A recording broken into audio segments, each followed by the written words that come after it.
I want to believe that if an impeachment is tabled, before, remember on our last space, we're saying there's no one who is going to have balls to take that impeachment to the parliament. And people were saying, it's not going to happen. Who is going to stand out and say, I'm going to move the motion? But now the motion is about to be moved. So what are they doing? They're now trying to block it. So I think definitely, certainly, this impeachment can be successful. That's my 2 cents there. And thank you very much. So what I was about, to say the judgment before Owen, came in, I was trying to, go over again what is on Veritas. We know that Parliament has been adjourned today and is going to open on the 6th of May. That is when they are going to sit next.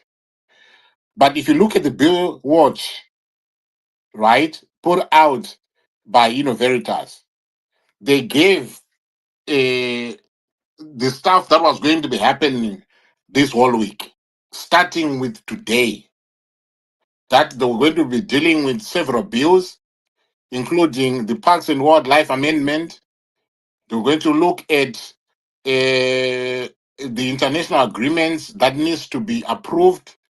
They were also going to be looking at parliamentary committee reports, right? And then they were going to be considering a petition to do with piped water supply in Harare and in Glenview, and then they're going to move to the aspect of motions on the National Assembly order paper. So motions set to be debated by the Assembly will include the following topics. The one on open data portal for public institutions and state agencies, the establishment of a National Institute of Ideology, skin lightening products, setting aside zones for vendors, urging the promotion of community share ownership, uh, and the urging the Minister of Finance, urging improvement in digital infrastructure, reservations, protection of indigenous able trees against over-exploitation, measures to boost internet connectivity and improve digital infrastructure, reply to the president's speech, etc., etc. So, there was a whole lot in terms of, the motions. So the ones that I have read out are the ones, because if they say include the following, it means there are other motions probably that they did not get, to put down, right there. And I want to believe that maybe that motion on impeachment, ndoba inokuya baba, ndoba inokwana kwana baba. And then they were then going to adjourn for the day. They'll come back tomorrow, and then they'll start to have questions that have been set down, for the answer. So this is where the ministers now will come in and try to respond to questions. So there are various questions, right there that have been put down. There are so many of them. There are so many of them. And then from then, they would finish off. They go on to Thursday, where they would deal with any other business that would have been left over from Tuesday, or with any other business that is fresh to be added to the order paper during this week. So you'd find that the opportunities for this motion are to be moved. I'm not saying that it was going to be moved, but looking at the setup and looking at how they conduct their business in Parliament, a motion can be moved. And then the senators could also, that same, order, or order of events, and which would then culminate to Thursday, where they do their questions, the questions, the answering of the questions, where ministers go on and answer questions in the Senate. So what this basically says or means is today. I don't know whether there's any business, that took place in the lower house, but today they decided to adjourn for almost a month, and they're coming back on the 6th of May. So on the issue of the parliament taking recess, this is not new for parliament to take recess. Previously, they've done so. In 2024, they did so. They came back on the 7th. I think in 2023, they did so. They came back around the 8th or the 9th. So they do go away. That is nothing new. They do go away. It's something that Parliament does. But what makes today quite an interesting day, or the occurrences of today, make up for an interesting read, is on the fact that you had the agenda for the whole week, but they decided to cut short that agenda and say we are now going away for the recess. And yet we know that there's this issue here, impeachment. Could it have been that they got wind of this impeachment motion and they decided to stop it before it was made by making this adjournment to close parliament for close to a month? MPs go away, senators go away, go in, celebrate Easter, independence, spend time with their children, and then and spend time with their communities, with their constituencies, or members of their constituencies, and then come back on the 6th of May for the resumption of parliamentary business. So that is where we are, ladies and gentlemen. So I just thought that I'll put that back in there. Uncle Jens, Yes. whilst you are still on that one, well presented issue, going for a sabbatical break for 4 weeks. It's nearly a month because today is 8, and on the 6th of May, that's when the parliament is going to open. Who is going to incur all the expenses? Are these parliamentary going to be paid or not? And the way is the money going to be derived from to pay these people? Thank you. But remember, these guys, they are paid, for sitting. So I mean, if they don't sit, they're not paid. I don't know if they've got, their monthly, pay. I think that one, just comes. But when it comes to these guys, sitting, Oh, it okay. means that, if you don't sit, you don't get paid. So if parliament, and also, Oh, okay. remember, throughout the year, these recesses, they do happen, throughout, the year. They do happen, these, recesses, Oh, yes. Even, during, Christmas time. I think also around oh, around August, September, they also, go away. During, the Christmas period, they also, go away. Is that the same as what they do, so, with the courts? That, the courts, they get to a point oh, okay. whereby, they close everything, they go away for a month, and then, they come back, the following year around maybe February day. Then, they will, resume. These recesses are quite, are normal. Okay. Yes. Okay, where is this notion coming from that the parliament sometimes it complains, the speaker of parliament, that those people who do not attend, we are not going to pay you? Why are they worried of those people who are not going to attend? Because if the people are paid because of their attendance in parliament, and then why does the speaker of parliament complain that those people are not coming, we are not going to pay you? But you're supposed to, you are supposed to go to parliament, right? You are elected to go to parliament, represent your people, in parliament. Because remember, I think in parliament there are also, there's also standing order rules whereby if you miss so many sittings, you get into trouble. Oh, Yes. okay. So I mean, Okay. it's not the same as you going to work. If you don't go to work, you won't get paid. without a valid reason. Oh, Yeah, so these people, you are elected for you to go to parliament. Yeah. okay, awesome. All right. So let me go on to Martin. Martin, really say Martin Chiruka, how you doing?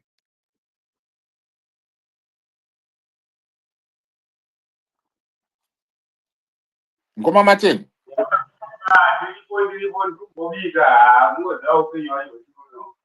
Sure, iba do the mic.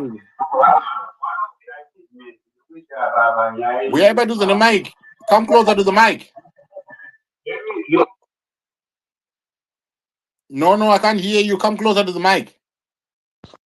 One of the things that is happening in Zimbabwe as we are closing to the freedom of Zimbabwean people is that those Jigavanga, they are now running away. And right now they closed the parliament.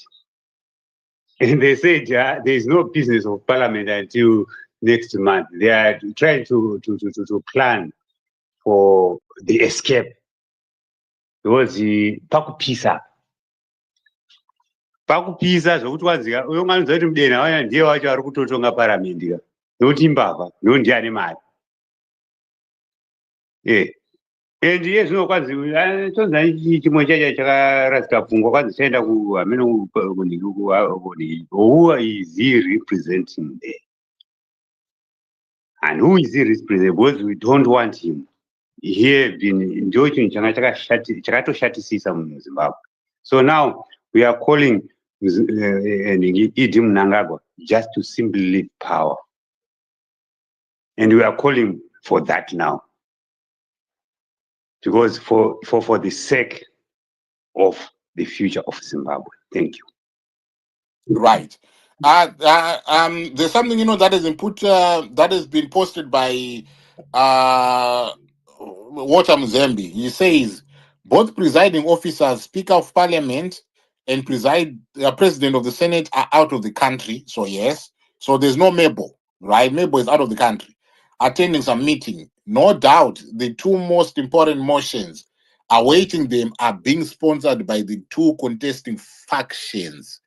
2030 versus impeachment. Nobody is taking a chance, even if it means flying with the keys outside the country, which is theoretically theatrically and theoretically what has happened. But clearly, also separation of powers is now a myth, with the three pillars of the state collapsed into one in a fit of survival. Trust deficits widened in the cockpit, notwithstanding keeping up of the appearances. It is unhealthy, like a rocky marriage, to put a government on trial separation under one roof, but seemingly sleeping in different bedrooms. And sooner rather than later, the aunties must step in to reconcile the feuding parties for the smooth function of the people's business. Use this gap period to the 6th of May for reapproachment instead of whipping, which hunting and loyalty buying it only entrenches the divisions. So I want to believe that he is speaking to some of the some of the happenings that might happen during this period of time, knowing that there's this impeachment that is coming. The point that my brother tried to raise of the risk involved, and I said, Kutizo, remember, these guys, they can also utilize their deep pockets to buy some of these MPs. So I think this is something that is warning Kutizo chirega ikutengwa imemi, because wawana a grace period, because this right here gives them a grace period. You're going to realign people, those that were out of alignment. They can be approached and they can be realigned, and several methods and ways can be used to realign people. If it means threatening them, it means telling them that you're going to lose your farm, or it means saying that okay, we'll pay you this amount of money for as long as you stand by our side. So I think this is what is basically telling us to say, Kuti, there is an acknowledgement that this thing was about to happen and it has been stopped. but there's this period whereby people can be approached, people can be bought, money can exchange, hands, and people can even face threats to their, existence. You can be unalived. Uncle, even In earlier in this that was case, made brother, public. uncle, in that case, and there's not going to be any independence this year, celebration this year, because the fighters of the liberation struggle are complaining of the way No, things are happening. So now we want to stop the celebration this year until Mdena comes back to parliament and address this issue, because he who we call the leader of the country is incapacitated, and we all know. right. So, okay, handizvo ndaona question yapozwa apa ndinangoiona pa notification. Handizvo nomwe munhu hanzi, was this a planned recess? That is the big question. Was this something that was planned as a recess, or is that something that just happened? But let me go on to Joy. Joy, how you doing? Hi, Uncle. Thank you How for are the you? opportunity. I'm excellent. Good evening, everyone. Good morning, good afternoon from wherever you are. I've got a question. I had a question for Honorable. I'm not quite sure if he's still there, No, but he's no longer here. But I think he's no longer. he's no longer here. But if you pose your question, maybe he's listening, or I'll take note of the question, and then if he comes back, I'll try by all means to get him to respond to that. All right. So anyway, the happenings of today clearly show that impeachment isn't. I mean, the Warakashis were saying that impeachment is a non-starter. It looks different now. So definitely this whole impeachment thing has shaken the 2030 camp. So my question to Honorable was that what can we do as citizens, right, in respect of this motion to impeach? I think, if I'm not mistaken, Section 59 of the Constitution, the same one which talks about the right to protest, also talks about the right to petition Parliament. Can we petition Parliament to impeach Mnangagwa as citizens, right? Maybe collectively or constituency by constituency. Maybe a way that we can put our MPs in a corner, whether they receive money from the Ganandas or not. Can we have maybe meetings in our constituencies which are recorded, and we are asking them to go to Parliament and ask for Mnangagwa's impeachment? Inini hangu, my major thing is how he handles issues of corruption, right? This issue ya wiki nochivayo yainetsa nezuro ishi. I've never heard him, or he's never sent Mutamba to ask Wicknell to come to report to his nearest police station for investigation. So ndo zvandaida kuvunza Honorable kuti what can we do as citizens? What kind of muscle do we have on this impeachment struggle?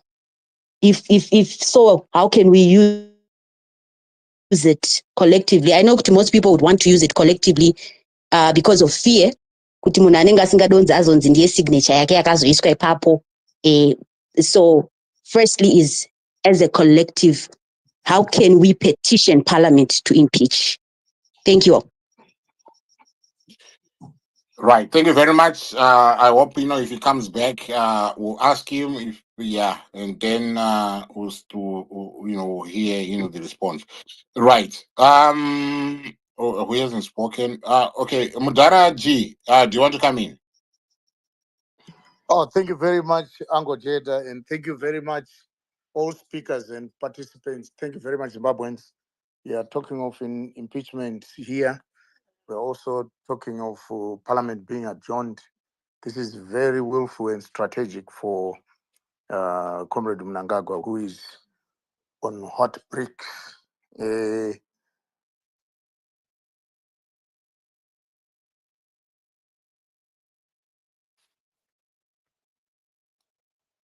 Right. What happened?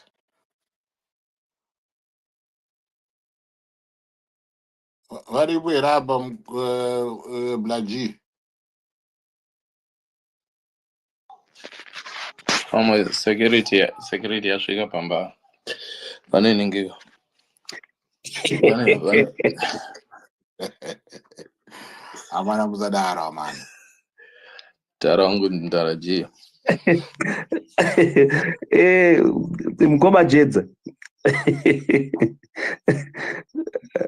Hello. Hello. Yes. I wanted to respond to my sister who have just gone. Who is saying Mnangagwa has not yet sent who is this one, the new Commissioner General for Police, to go and arrest Chivai. Do you think Mnangagwa can do that? While he knows very well that Wikine was fronting his deals. The corruption in Zimbabwe is rampant.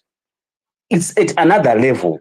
And people were even saying in some quarters, saying what these guys have siphoned out of the country, or what is staying within their house or whatsoever, is even more than our national budget. Then you expect the person who is presiding over our country to go and arrest someone who is fronting his deals. I don't think so. Thank you. Right. Okay. Sorry, Uncle. I've gotten hold of the answer for today. Right. So, Parliament of Zimbabwe, Tuesday, 8th of April, 2025. The National Assembly met at 2:15 p.m. Prayers, the Honorable Deputy Speaker in the chair. Announcement by the Honorable Deputy Speaker, Zimbabwe Women Parliamentary Caucus inaugural meeting. The Honorable Deputy Speaker says, I have to inform the House that the Zimbabwe Women Parliamentary Caucus will hold its inaugural meeting with the Ambassador of the Zimbabwe Women Parliamentary Caucus and Her Excellence, the First Lady of the Republic of Zimbabwe, Axilia Mnangagwa, on Wednesday, the 16th of April 2025. All female parliamentarians are expected to attend this important meeting. Further details of the meeting will be provided in due course. And then soon after that, on the motion of Honorable Togarepi and seconded by Honorable Nyandoro, the House adjourned at 22 minutes past 2 o'clock until Tuesday, the 6th of May, 2025. Right, here we go. So the motion to adjourn was moved by Honorable Togarepi. And who's Honorable Togarepi? He is the chief whip with ZANU-PF, right? And that Honorable Nyandoro, I'm quite sure is a ZANU-PF MP. So they moved the motion to adjourn before they even did anything else. Apart from that announcement of the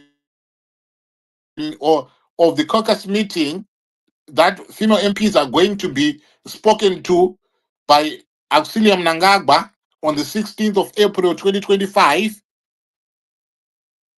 And then soon after that, there's nothing more apart from the motion to adjourn until the 6th of May 2025. So that is basically what transpired, because the answer captures what would have everything. transpired in Parliament. So basically, they went there at 2:15. They sat. They only sat for 7 minutes. Wow.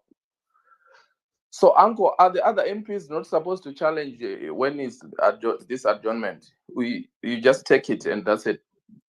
Because it's something that has been moved and then supported. Which means the majority supported it. And it only takes one person to support, and then and then the motion is adopted. Of adjourning the Parliament. Yes. One person. So now the question is, why did they move that motion to adjourn Parliament and yet we know that Parliament had a full calendar week. Had a full order. Exactly. Had a full agenda for the week. asiye togarepi wacho watoziva kuti imhondi pamaelections akazoziona rebhurini Aiwa agara ari honorable anditi ndiye here Ningitogarepi is the chief whip where ZANU-PF and the chief whip of the government and whatever. saka ndo vanhu vanorepresenta zimbabwe iye vanonzi vanatona togarepi vavo vatovaziva mabasa avo. Yeah, so basically, that is what has happened. So Pupurai Togarepi is the MP for Gutu Central. Yeah, he's the MP for Gutu. I want to believe he is the chief whip. Chief whip. Comrade Geza, Mkoma Geza, Yes. can I ask who is Chinomona Mabo Chinomona having a portfolio in the government? Dear President, when he Senate, and Meboga, Mabo Chinomona. and the President in the Senate, Saka and position fange, yeah, and then position fange ina mudenda, but yake ndiye kuningirikini. Begu Senate. Yes. Saka ana cabinet post. I don't know whether I don't know bedroom post yana. You and this years I'm not privy to that. Here I don't know. I never know anything. I don't know anything, and I will never know anything about that one. Chinomona ari ku upper house ku Senate. Okay. Senate kuri dominated ne opposition ya Triple C. And lower house ndo kwavaine 2/3 Majority, okay. Kuna Togarepi Peprai ari chief whip ZANU-PF. They refer to him and this afternoon. This was on on the 19th of February 2025. So yeah, I mean they refer to him as Honorable Togarepi Government Chief Whip. So he's the chief whip of government or with ZANU-PF or whatever. And then co-opposition or one chief whip wow. Saka this one, let me see could we are you honorable. So don't get actually Google. Why Zima Google you in Zimbabwe? Honorable Nyandoro.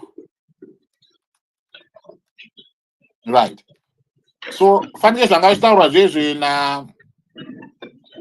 na honorable Banda to say kuti if a motion is moved by a ZANU-PF MP, it can be supported by a ZANU-PF MP, or it can be supported by an opposition MP. But I'm yet to find out kuti our honorable Nyandoro ndeve ZANU-PF here kana kuti izo ndeve CCC vaita this, because remember ku CCC we also have got angari chief whip we CCC anova honorable Bridget Nyandoro. Saka apa I'm not sure kuti ndiwo here, because it is not stated clearly kuti ndiwo here apa yangonzi honorable Nyandoro. How many Nyandoros do we have in that parliament? So if it is the Nyandoro who is from the CCC, it means that a motion has been moved by ZANU-PF MP, the chief whip, and if this Nyandoro is indeed the CCC chief whip, it means that a CCC chief whip would have supported the motion to adjourn parliament until the 6th of May. I'm still to verify if this honorable Nyandoro is indeed the one from CCC, because I'm seeing here that there is an honorable Bridget Nyandoro with a legislator of Southerton. I know the Angari Citizen Coalition for Change, chief whip. And what I am looking at right now is a post on Facebook that was posted about 6 months ago.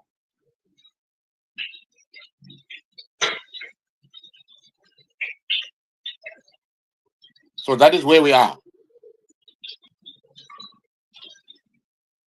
Right. So maybe it's a motion that has received, support from both the opposition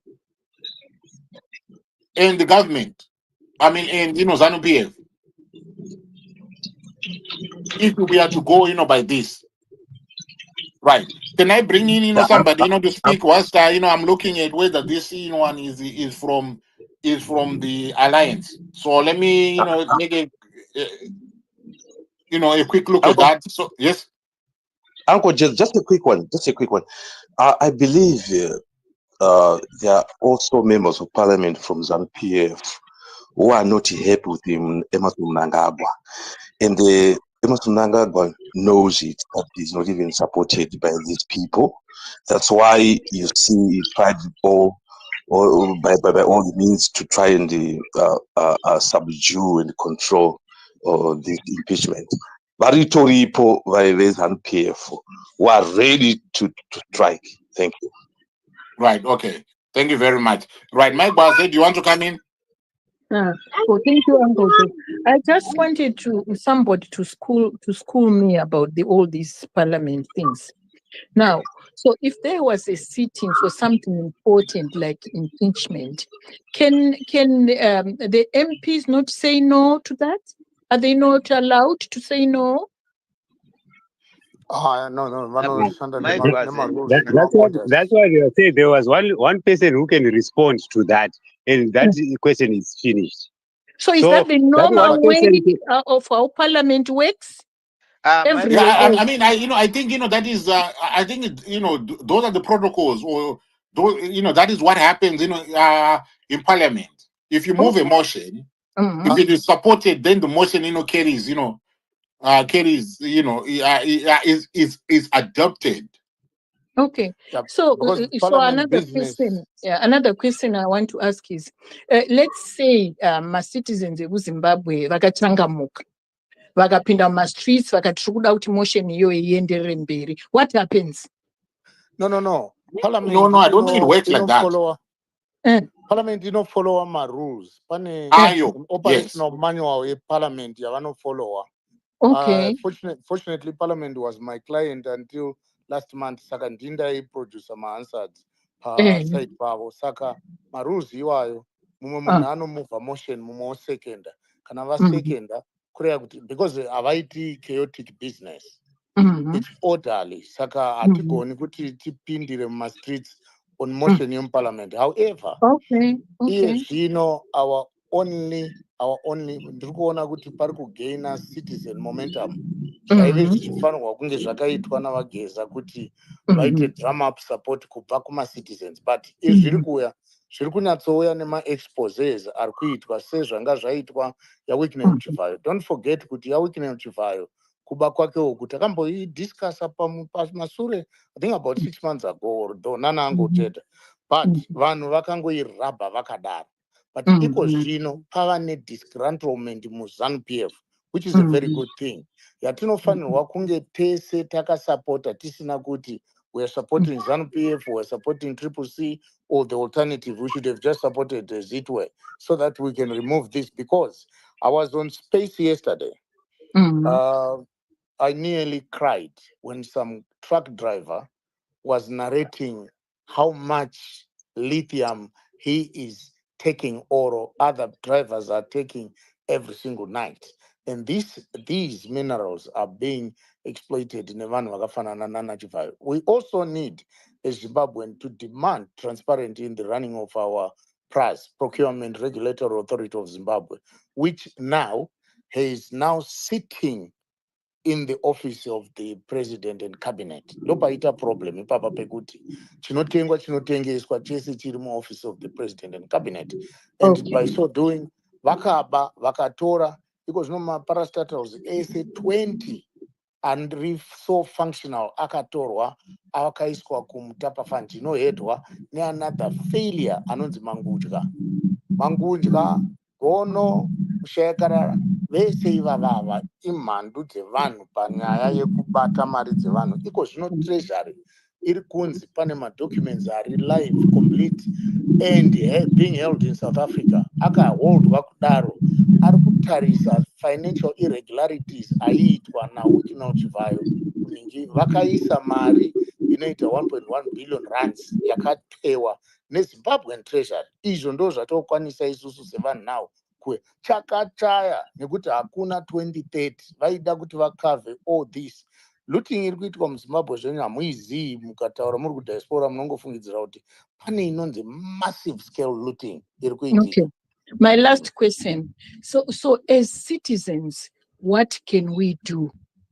What we can do as citizens is to organize ourselves around issues. What issues do we have? It was not nema issues live corruption. Tinogona kuti tibude tichidhimanda kuti tiudzwe kuti Chivayo ari kuwana upi mari nekuti Chivayo lifestyle yake chaiyo inokwanisa kuprompta Zak kuti idi imsunge. We don't know why Zak is not doing that.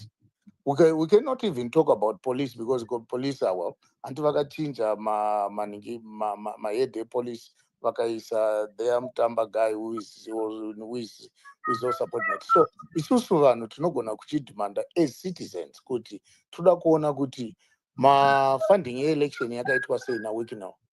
Mari yacho yakaenda kupi? Tender yacho yakabva papi? Tender yakawadwa nani? Because all those were not public. They were done privately. And you know what? Urikukompita mu-election iri kuprindwa neku-administrwa ne-opposition. Opposition being ZANU-PF ndo iri kuita everything. Triple C iri kuya. It was a non-starter. Papasina chiri kubuda. So we can demand answers. How do we do that action ya muri kutaura? How do we do it? Action yatiri kutaura ndeyekuti if we formulate ourselves as citizens, we are allowed to ask ningi kuti vave accountable. The executive, they have to be accountable to the people. This is not opposition. This is not anything. We are not coming there with malice. We are demanding answers. Semaningi, because these issues, you realize kuti ma issues are kubuda fanike banana space nepa Twitter. They are trying to correct them. But I don't know why they are not trying to correct the issue and Wicknell Chivayo. There are some people that have become just super rich. We'll Scott Sakupanya, imagine Kuba, Muningi, Mukuva, Asha, Angare Asha Kwamagaya, to be a billionaire. How? And unelected. Unelected food. Forced into the government. Exactly. So these are things that citizens should ask. Citizens should come up and be brave enough to ask the executive Kutiva accountable for its actions. Okay. Thank you so much, Uncle Jeza. But Right, my question of the how has not been addressed. Can I try and also respond to Maigwaze as per first question, which she asked how does... Okay, I just want to confirm. I've gone through the list of all the parliamentarians. The people who are currently in the House of Assembly, and there's only one Nyandoro, and that is Bridget Nyandoro, the MP with Southerton, CCC. And today's Hansard confirms that the motion to adjourn Parliament was moved by Togarepi and it was seconded by Honorable Nyandoro, who, according to what I am saying, is an elected member of Parliament under CCC. And I want to believe she's one. She was appointed by Sengezo Shabangu to be the chief whip. I'll need to verify that, or she was appointed. I need to verify that as well. But that is where I just needed to bring that into the conversation. Then it makes a whole lot of sense then when you say that. Right. Yeah. So, but I need to verify that as well. Any political injury like Lilmo died. He never suffered anything, and there wasn't any contribution to any MTC. He was only appointed by Mnangagwa to take over the people of Zimbabwe's liberation. So going back to the question of my Gwazi, she asked, how do the motions, why, how come the motion was moved today and affected the parliament? Ango Jedza read to us something that is called Veritas. The parliament was having a full week full of activities. So that's how the parliament operates. It doesn't operate like what we are seeing today. They plan their thing, they plan the whole week, and they've got events of each and every day. They've got motions, they've got bills that are already aligned. But however, the parliament is previewed to kind of motions that are supposed to be moved in before the day. So in this case, they knew that today at 2, a motion of impeachment was supposed to be moved in. Hence, they tried to fight it by adjourning this. Going back to who moved the motion of adjournment, it is a ZANU-PF or government chief whip, according to Ango Jedza, from the information that he has. It's not just speculation, but it's something that he is reading. That is a fact. And it is seconded by a controversial Nyandoro, who was appointed yet to be confirmed. Chief Whip, Chief Whip, Chief Deputy Chief Whip in Parliament was appointed when Chabangu made himself the leader of the opposition in Parliament. So those are the changes, that he made. I think those are the changes. Yeah, those are the changes, that he made. When on the 24th, when Parliament on the 31st of May 2024. So Yeah. So yes. So Brigadier Nyandoro is the deputy chief whip in the National Assembly. that speaks to how the parliament is captured. All this is pointing at the captured parliament. Hence, um, we still have remedy to all this that is happening. The remedy is we should not undermine the power of the people that we have. These parliamentarians that are in parliament today, most of them have ceased to represent us and to represent the interest of members of please, Martin. Martin, your mic is on, so I'm hearing some feedback. If you could mute your mic so that we can communicate. Martin, please. Okay, thank you so much. So the power is with the people, which is us, and the problem that we have, the people of Zimbabwe, we doubt the power that we have, and we want a single person to lead us or to decide for us. And it is so easy for one person to be bought or to be bribed, like what we are seeing, that led to the capturing of the all the MPs and all the votes that we're having. So my Gwaze, the how is each and every Zimbabwean who is affected should tend to be an organizer. An organizer of what? An organizer of an uprising, an organizer uh, uh, of speaking to the power.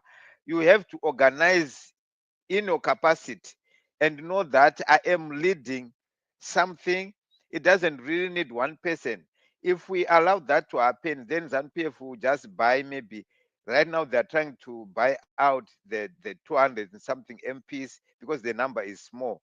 Can you imagine that if Mike Gwaze is a leader of a small cell, Titus is leading something, some pressure group there, Martin is leading something there, and it is like mushroomed around Zimbabwe. It is difficult to really buy people or to bribe people. So that's the solution that I think we should try and employ.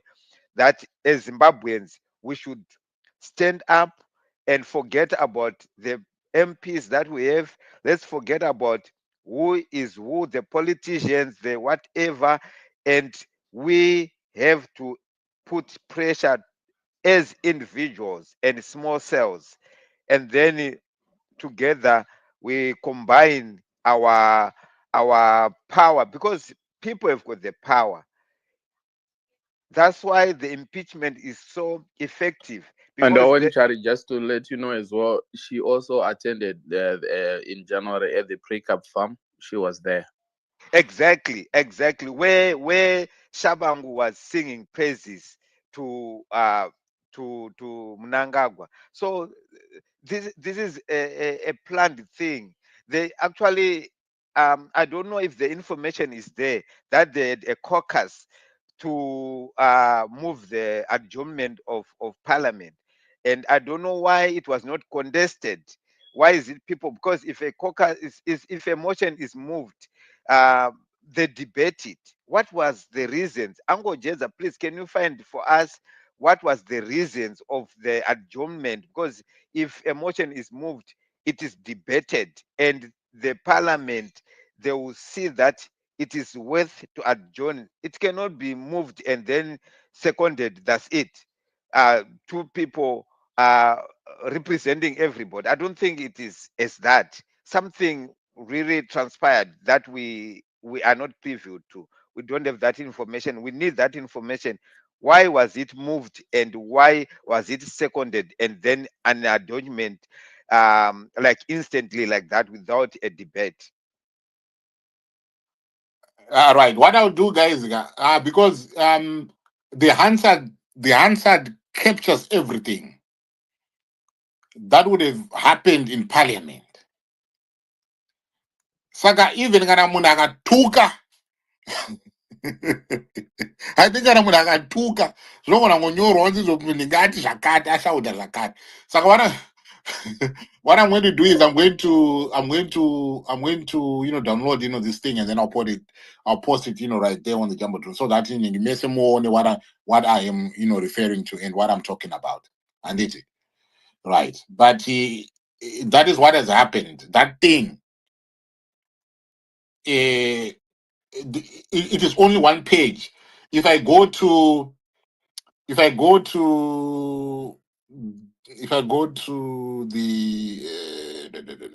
okay, this is the second, that's the 8th, that's the 3rd. Okay, so if I go to the one on the 3rd, let me see the one on the 3rd.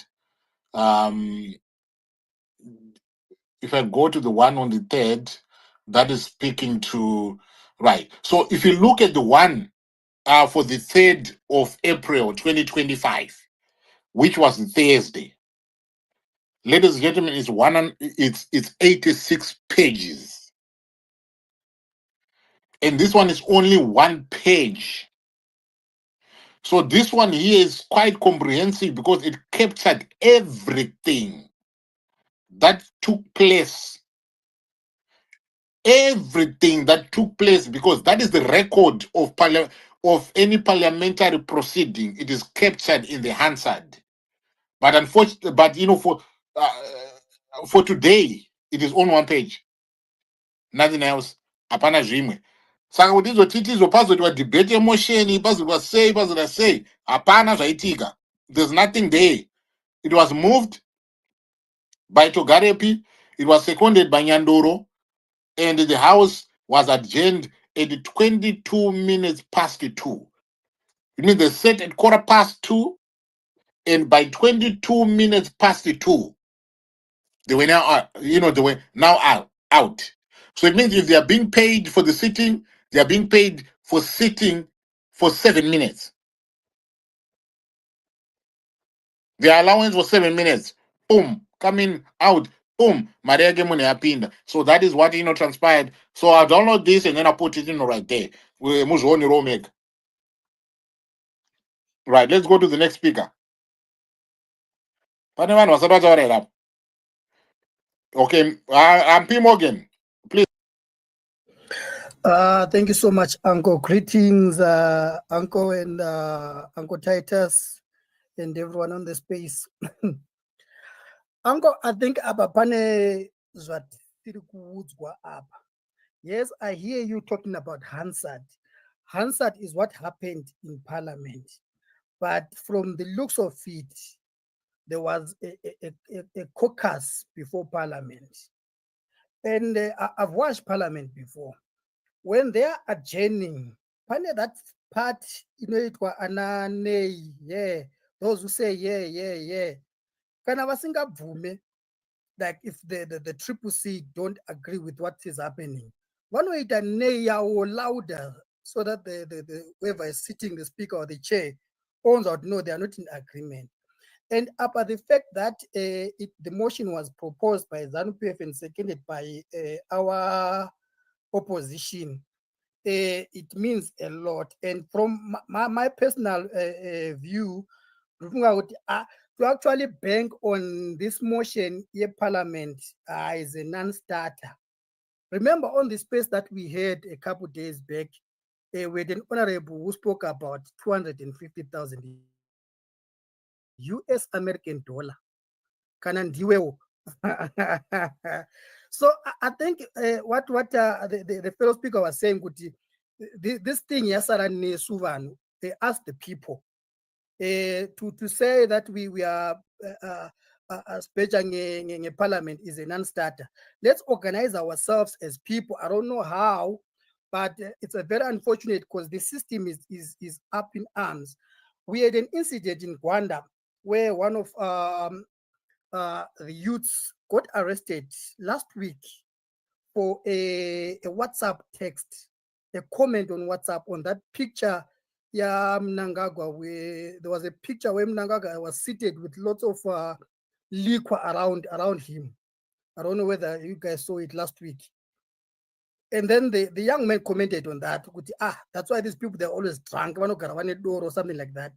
Somebody screenshot that and made a report. The young man was taken by the guys VPs 3 days.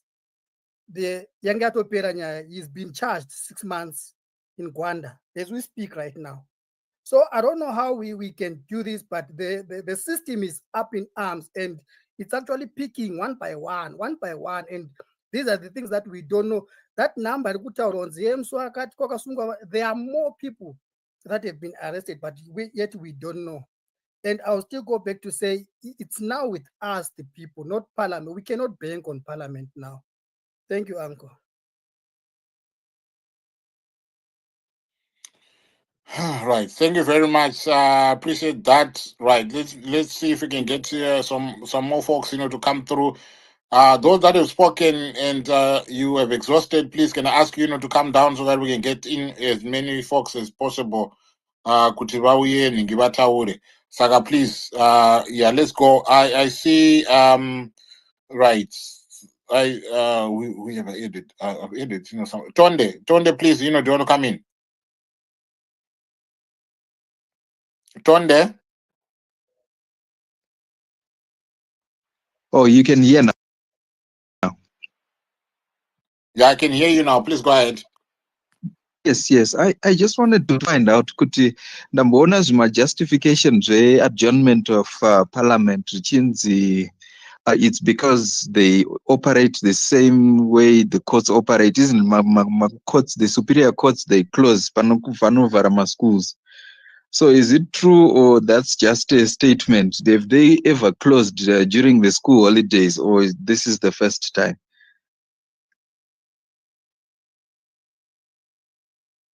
Somebody, when I posed, the question, the question on my timeline, the dudes from ZANU-PF,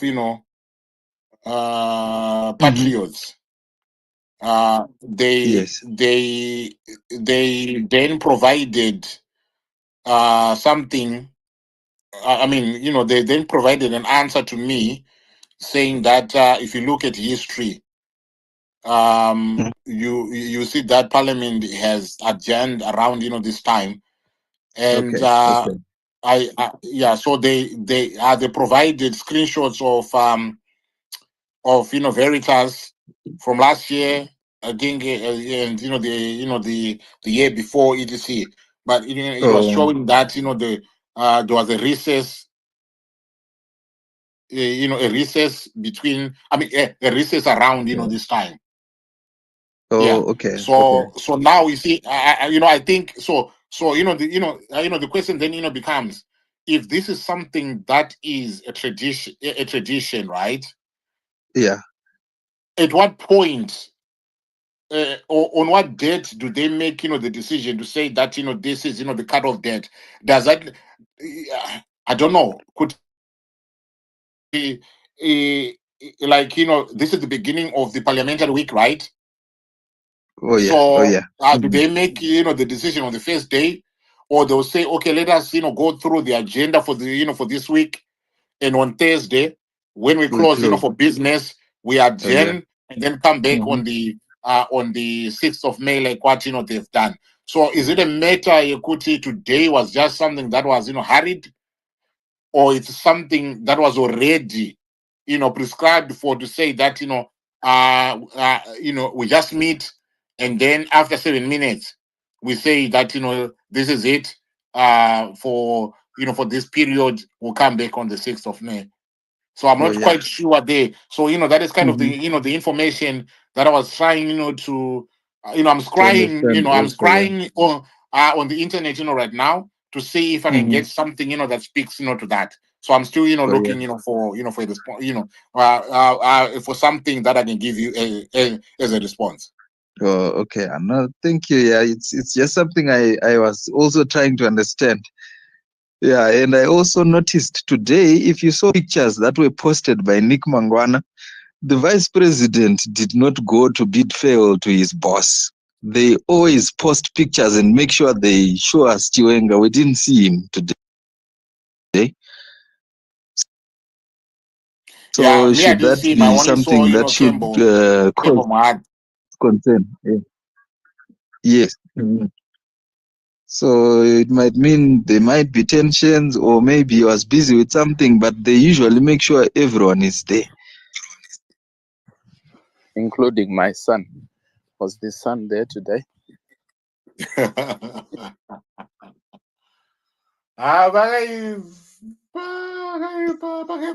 anyway, right, guys, ladies and gentlemen, if you just joining me, thank you very much for coming through. We are discussing that topic. I think those that have been following us, you are privy to some of the conversations that we have had. But for those that are joining us now for the first time, we are talking about the issue of the parliament that was adjourned today. And at first, there were reports that the decision that led that something happened prior to the decision to adjourn the parliamentary sitting today. Because when I first read it on Change Radio, they said somebody came from the LNSC, said that it was Ruth Chinamano, but we know that she's resting in peace. They said somebody came from the Senate, going to the lower house, ordered the lower house to stop discussion of any other business, and that then culminated the adjournment of that. But that is not captured in the Hansard, whether it's something that happened in the chambers of the speaker or what, I do not know. But that is something that is said to have happened. But I'm not clear as to exactly what happened. So this is why I was asking, if you've got any of these MPs from the opposition who are in parliament today, can you come here and please speak to us? Talk to us about the events of today. What is it, that has happened? Or we can just rely on the Hansard, because the Hansard captures the events of the day. So is the Hansard giving us, the accurate picture of what happened? Is there anything else that happened maybe outside of Parliament that could have influenced the raising of the motion and the decision to adjourn Parliament after sitting for only 7 minutes? Saka ndipo batiri papa, ladies and gentlemen. So if you want to make a contribution, if you want to say something, please do so, make a request, and I'll bring you in as a speaker. I've just received a message here. Hansi Zoni, the adjournment was to do with the meeting at the pre-cap farm this weekend gone. So that adjournment was to avoid igniting the fire than the impeachment. I'm not sure what they are talking about, but this is what I have received. So I just thought that I would read it out loud so that so I'm not sure what it is that they are referring to, how that meeting was going to be igniting the fire in the House of Parliament. What is it about the pre-cap meeting that they are referring to that could have led to the House of Assembly being on probably a lockdown? But anyway, can I bring in Kudzi Wells? Kudzi Wells, how are you doing? Hello, Mkomba. How are you? I'm good. And you? Not too bad. Thank you. Thank you for having me. Mimi zangu, and thank you for the space as well. Belated birthday. Inini hangu my only concern so far is that if there was a motion it will move today, I believe those people will be targeted between now and May 5 or May 6. I think some people are going to be targeted. I'm really worried because I don't know whether it was true. Again, doctor my documents. I don't know what Makayan's going to that in Rumayo. In Rogonong, for me, I'm personally no care because in Rungo Filakuti, Mnangagwa and his cabal, they will come back on people who are showing in dissent and they'll be killing people. No, but don't go required in Jango. So thereby in a way kuti vanoba GEZA and the team vakaska kufambisa zvinhu to save people's lives. Because that aspect in the equity, people are not being protected. The people that are supporting GEZA in public, they are not being protected, especially big figures. Maybe that also suggests why Ananero Wakanyara, Nana Job Skull.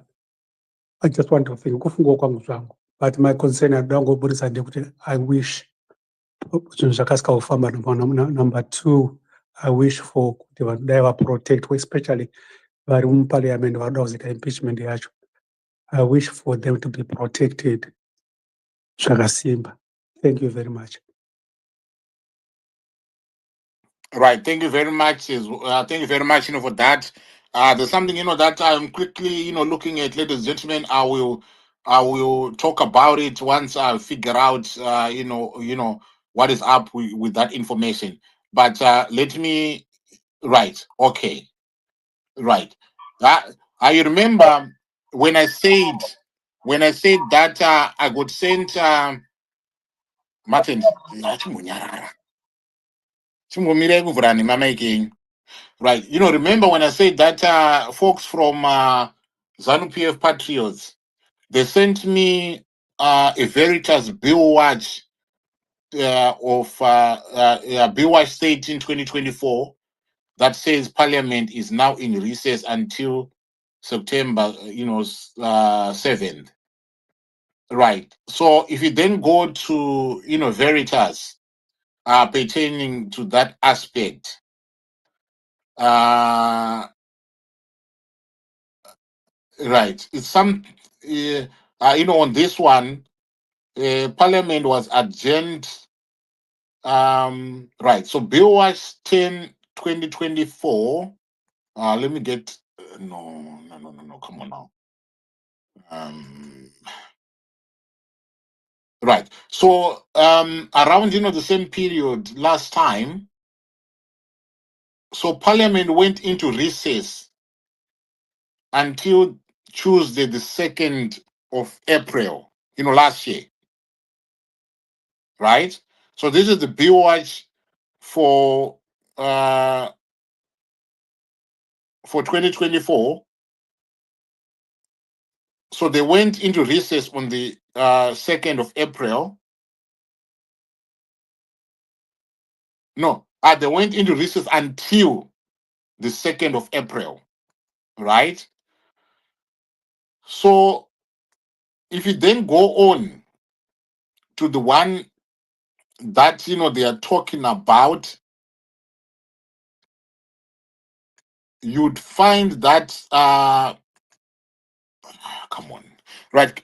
Can somebody take the mic? I need to get it right before I actually say it. Right? Can somebody grab the Yeah, mic? General, Alright, yeah, you can go. Please come through. Jesse.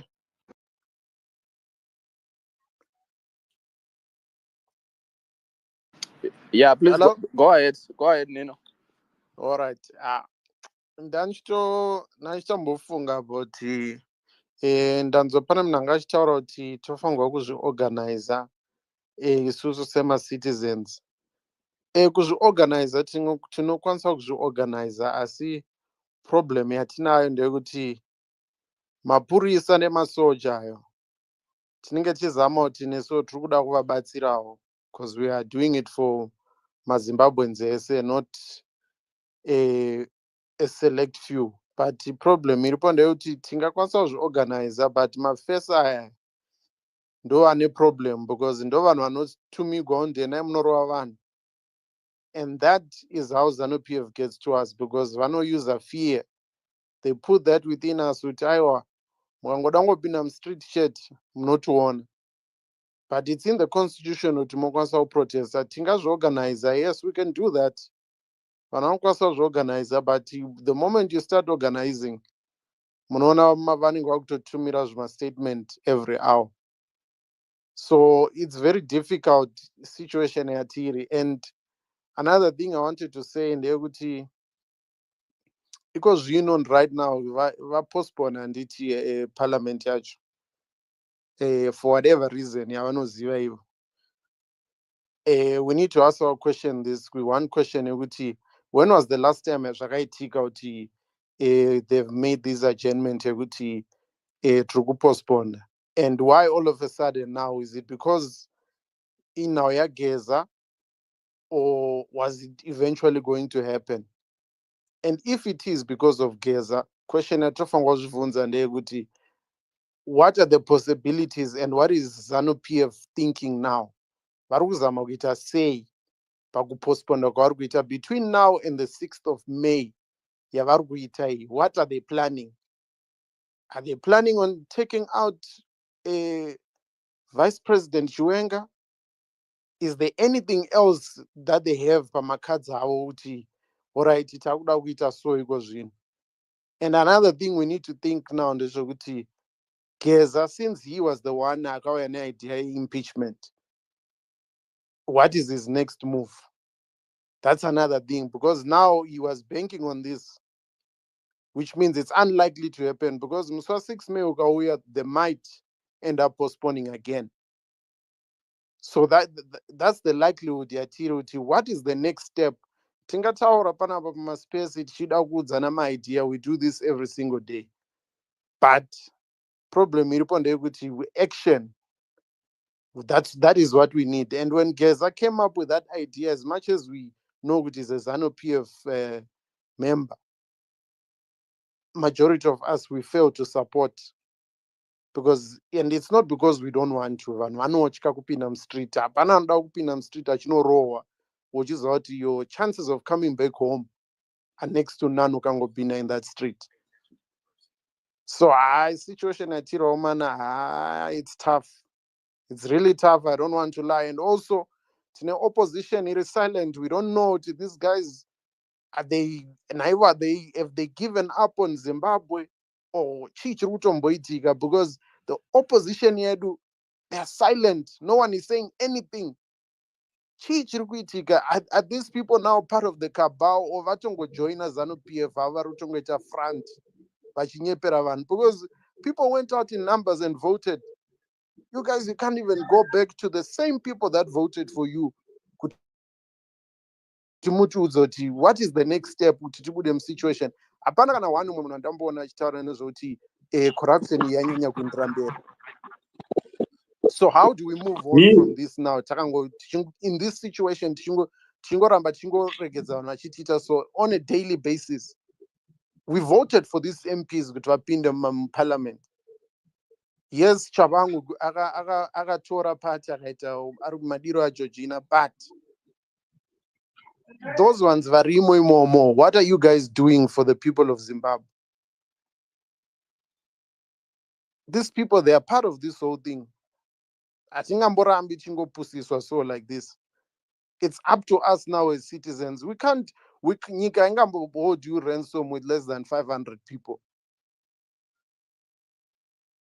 We know where these people are staying. Why are we not going to Zimbabwe? Why are we not organizing ourselves and going to their houses? I'm sure there's someone who knows. I know Ziot Wiknewano Garakupi. Why are we not going to their houses? Shango Fanana, we are dead because there's nothing. There's nothing for us. We don't have a future. We don't have a future. Tina future Tina future. It will take years, if not decades, for Zimbabwe to be back to normal again. We need a complete reset button. We know we know all these stupid ministers Mgoma ningechimbomirai handitoda kuti izvo panenge yango JD paidiscuswa kuti izvo endai munotsvaga vanhu. Chimbomirai taurai zvenyu zvimwe Mgoma, chimbomirai. Ndakakuudzai wani kuti izvo panapa inini handidi zvangu zvekuti izvo tizonzi because aiwa ndingida kungozvisafeguardawo so kana uchingouzwawo mathreats anenge achingoyaunzi izvo iwewe is high time you get arrested ufanike zvakaitwa ndechinyanga. I don't want you to be part and parcel, of that. So please let us just, have conversations without, going down, this route of trying to say, good hand, no. That right there, I draw the line. all right, plus. There's people who are living outside Zimbabwe. You know what happens is whenever there's a protest or anything in Zimbabwe, Julius Malema always speaks in support of Zimbabwe. Why?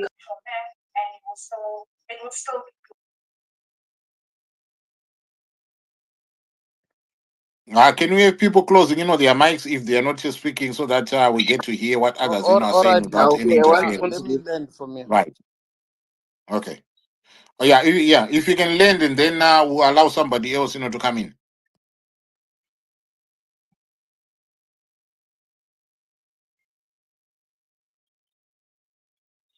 Right. Okay. Thank you very much, Nikita Zviri. Do you want to come in?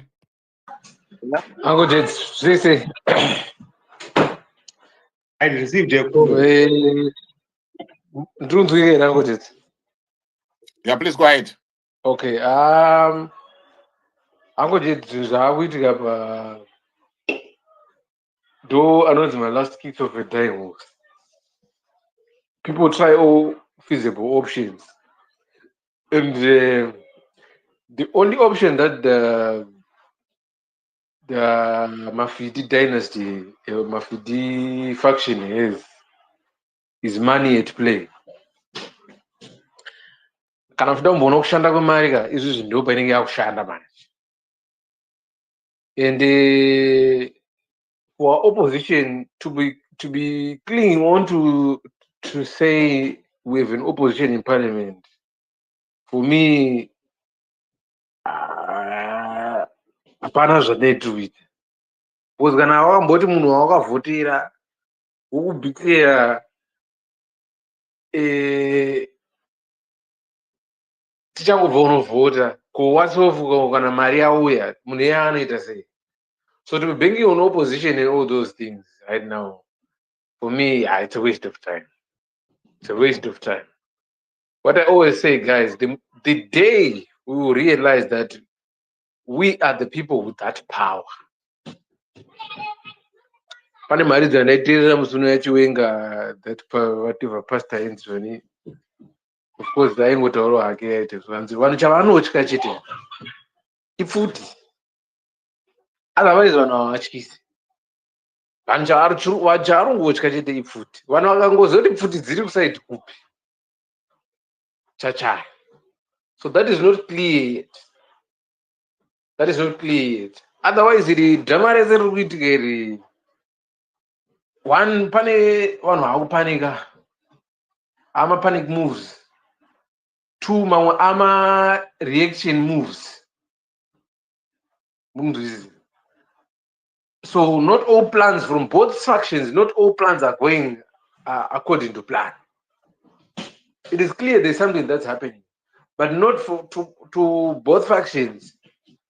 Not all plans are going according to plan. We don't know, but what we know is the other faction that is in power right now is money. And pane president akambouya panapa achitaura nyaya 2017 achitaura kuti yes takazopinda doom street nechini, but guys, we must realize kuti money was at play. Money was at play. And mazimbabweans kana paine chinhu chatakareva nacho imari. That's the thing that has divided us. And for us to have solid item, we always think what's the need for me. So pachedu chaite kuti nyase the United Front, even isusu macitizens tikadzamara tabvisa pfungwa yekuti zoni what is it? What is the need for me? We have a solid movement. But we've been polarized too much. One, two, money yakatikanganisa mazimbabwe. I mean, we can even sell our future generations' lives for the sake of dollar. So the only power that we have is a citizen movement.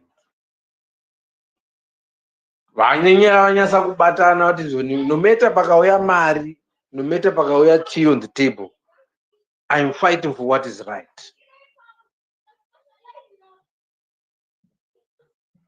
What is right is the question that we need right now.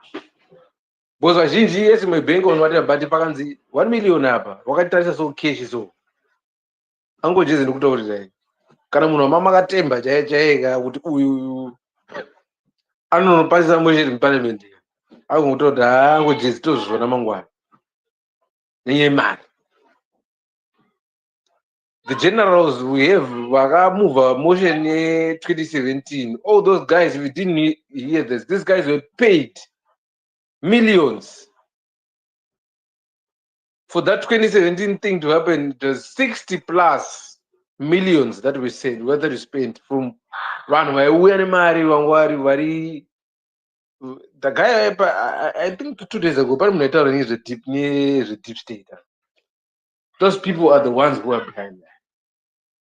Another right now, they will release coffers to buy each and every one.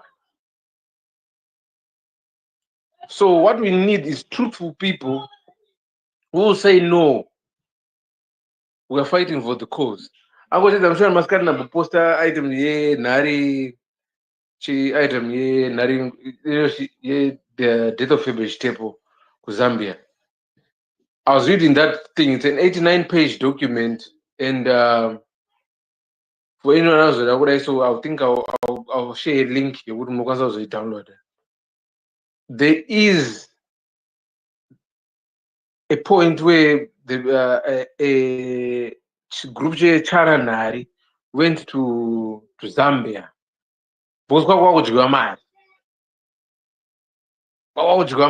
the people were going because of the struggle.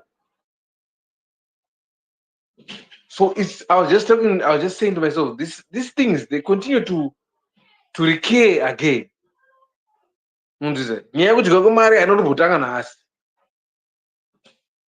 But it's how you decide to attack it.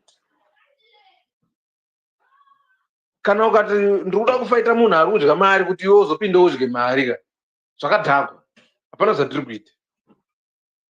Because it's clear the people we keep referring to as the opposition, whether it's Shabangu or what, name it from space or what.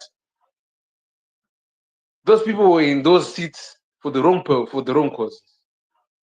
Whether Chamisa was not going to be their leader, or they're going to have a leader from space. If they're going to be an opposition, we should be hearing their voice right now. But we all know what they went into parliament for now. It is clear. So to be banking on those people to say they'll move something that will be in your favor is a complete fallacy. The power lies with you, Zimbabweans.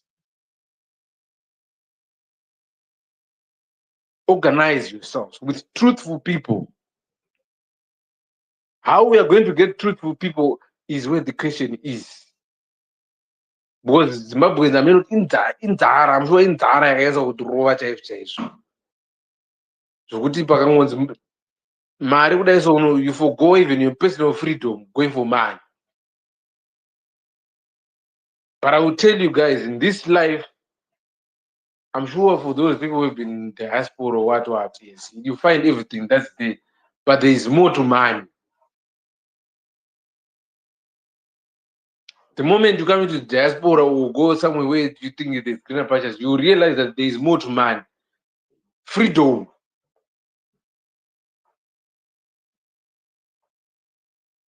And your future, guaranteed future, matters the most. So for now, Zimbabweans, let us let us wait and see what's happening. For us to make wise, sober decisions. And please, guys, you might be hungry out there, but selling your future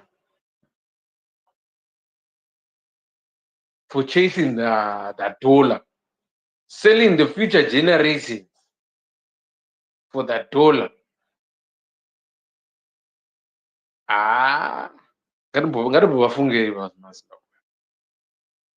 So for now, I learned, but like I remind you, I'll remind you further again before I learned, the power lays with you guys, with us, the people. Vanhu vachada kufungidzira kuti ningi naningi naningi naningi naningi they'll come as our saviors or our messiahs. We're still dreaming. Because each and everyone has got their motives, Uncle James. Money is at play. Yes. I see Honorable is back. He was having, challenges with his network. I hope he has sorted, that out. We'll bring him into the conversation. If you've got any questions that guys you want to ask him, you can. I was hoping that maybe one of these sitting MPs would also, join us. But maybe some of them, they're listening, incognito. And right. So also, I see that right. Some of our esteemed members here who grace us during our shows are not present because they are attending a funeral that is starting at 8 p.m. and probably and probably ending at 10 to 10.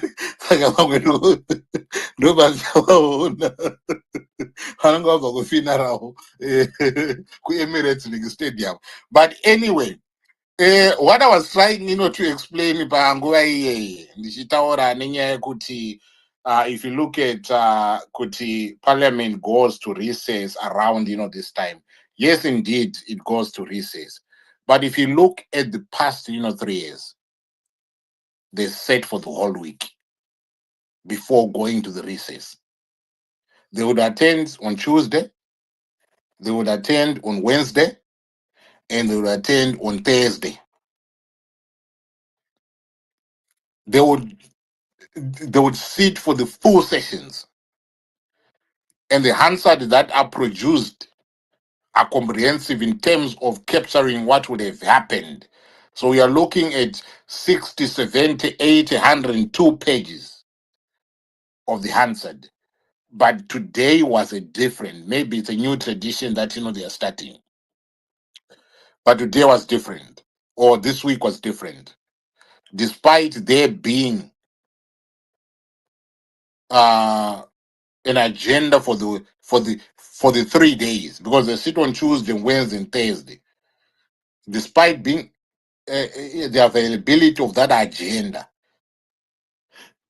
they only said for 7 minutes today.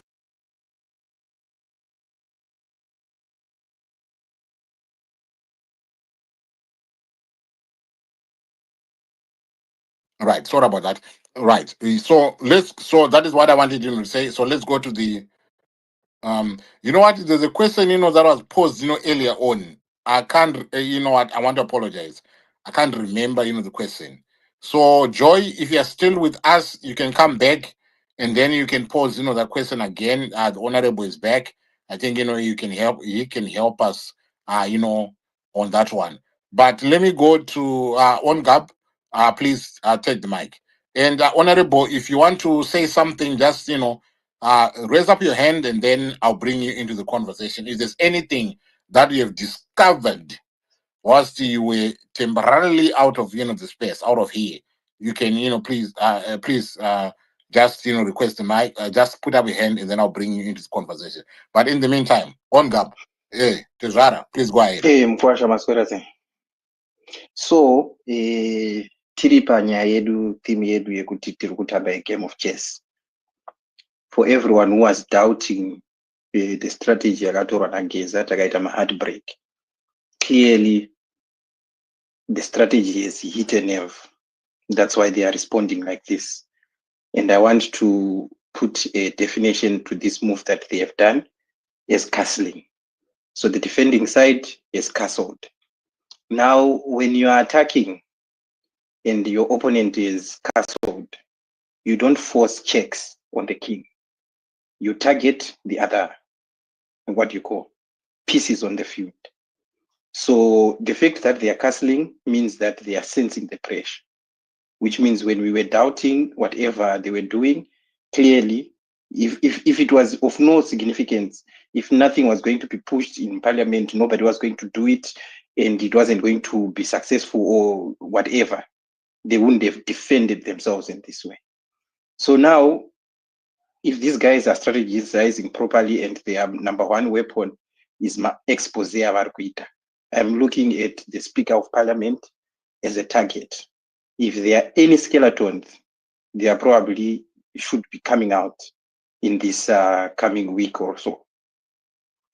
That's all that I just wanted to say. At least they are feeling the heat. That's why they are defending themselves, so that they can have time to prepare or try to cover themselves by protecting their king. And we'll see how it goes. Hopefully, we'll get some exposés on some of the people in parliament, particularly the speaker. Thank you. Right. Thank you very much, for that. I do appreciate. Sibs, do you want to come in? Yeah. Good same guru. Mushe. All right. Hey, nyaya iri kunakidza. Ndatombokudzokera kumashure mbichana. Pane zvandambobvunza, ndaunatsobata dhitora nyana. Hanzi kune vanhu vamboita noise nhasi here, vanga vachimboita zvekuita kunge vanga vachibata mukuru vanga vachida kuadresa media chiche, something like that. Sorry, I'm going to come back to this story. Pane zvandangogather zvangu information regarding that. Hanzi there were two vanga vachiita kunge zvimumumu here, vaenda vakanodisrupta sort of like pana ari kuziva nezvazvo here. Sorry. No, it's fine. Yes, it happened. Yeah. Anon's seabed. Remember the guy who wanted to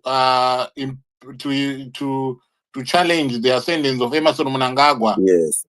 Using the more or less the Mashawira, case. Yes. So he announced that he's going to be having a press today to discuss about the economy, the state of the economy, etc.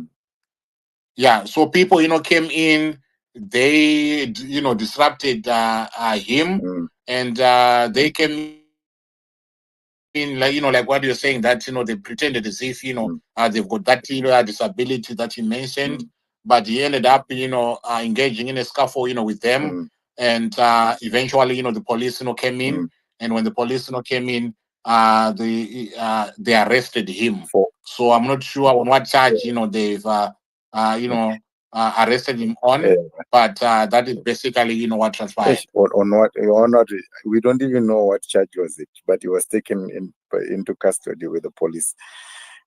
You know, Nyedu guy, I think ndakambotaura panapa muzimbabwe hamuna mutemo takaargue mbichanaka kuti uriko what it's only applied in a different kuzimbabwe hakuna mutemo kumana ngatimbona titaura chokwadi kana tichiti munhu paanenge aida kuexpressa himself and then incarceratwa in that manner, and it's andifunge kuti whatever legal or any other things zvatoda kuedza kuita formally will ever work. Zimbabwe inonetsa kuti titi tikuropa zvinhu zvema-impeachment parliament. There is never going to be any progressive engagement ne-impeachment or kunzi zvanzi pari kuitwa emotion of. I don't think that thing will ever work. It's just going to delay the whole process. Togona kutosvika kana ku-2028 futi chingoti tiri kutrya kufollowa maprocess. Zimbabwe inongoda violence, ndo zvairingoda chete. I know ati encourage zvinhu zvakadaro zvedu kuti vanhu vanozofa vanozodii, but handisati ndamboona kwakambonatsetwa ema-peaceful engagement pakanzi zvinhu zvachinja. There is never going to be any peaceful engagement. Hakuna, even in the history ekupi kana ukaenda kupi nyika ipi hapana pakamboitwa peaceful engagement yatoda kuita. Amenoti kedu kudzidza too much here kuti tinoda kuformalize zvinhu pasina formality. Zimbabwe hauchisina formality, zvinhu zvese zvadhakwa. Mapurisa angosunga vanhu paanenge adira. I'm even worried about 195 vaya vakaenda kuremand prison for demonstrating Murodi. You see, there's not even a charge for those people. So for us to formalize zvinhu zvakadaroka, it's just a waste of time. We are tichangoengaja togotaura togoenda maplatform maspace akawanda tichitaura tichidiscuss the possibilities, but the only possible way to deal with this thing is just to demonstrate. I want to use it diplomatical way. I don't want to encourage kuti kuve nehondo kuve nechi. I'm just saying the only way is for every member who kuna vanhu vanowanzotaura ranzi muda kuraisa mwana wani. You know what?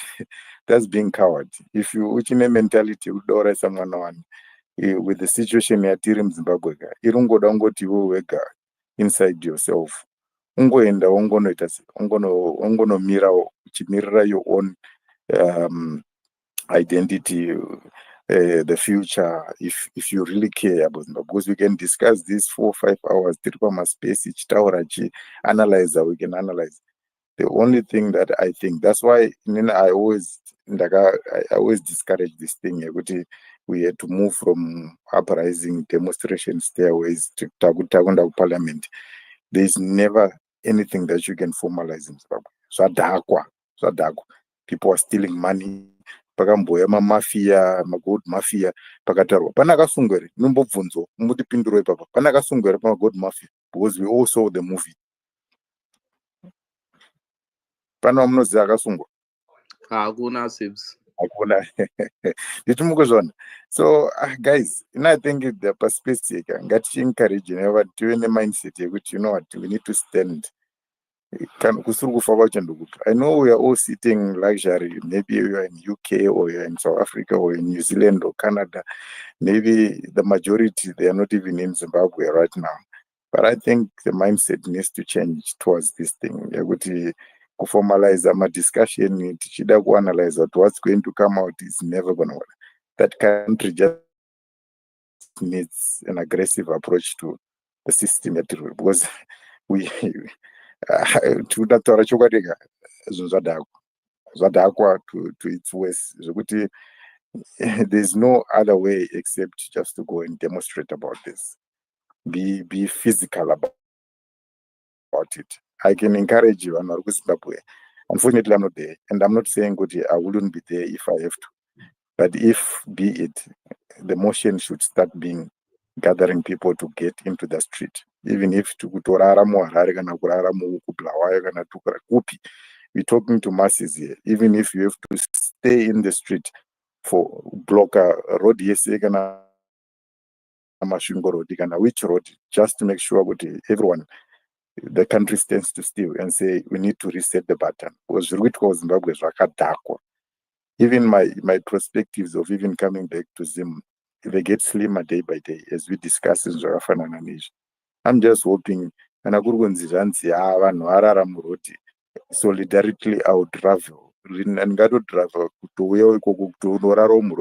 in solidarity to this whole thing. But Zimbabwe, it's time we reset the button. You can record me right now, Rajeda. I promise you now, nothing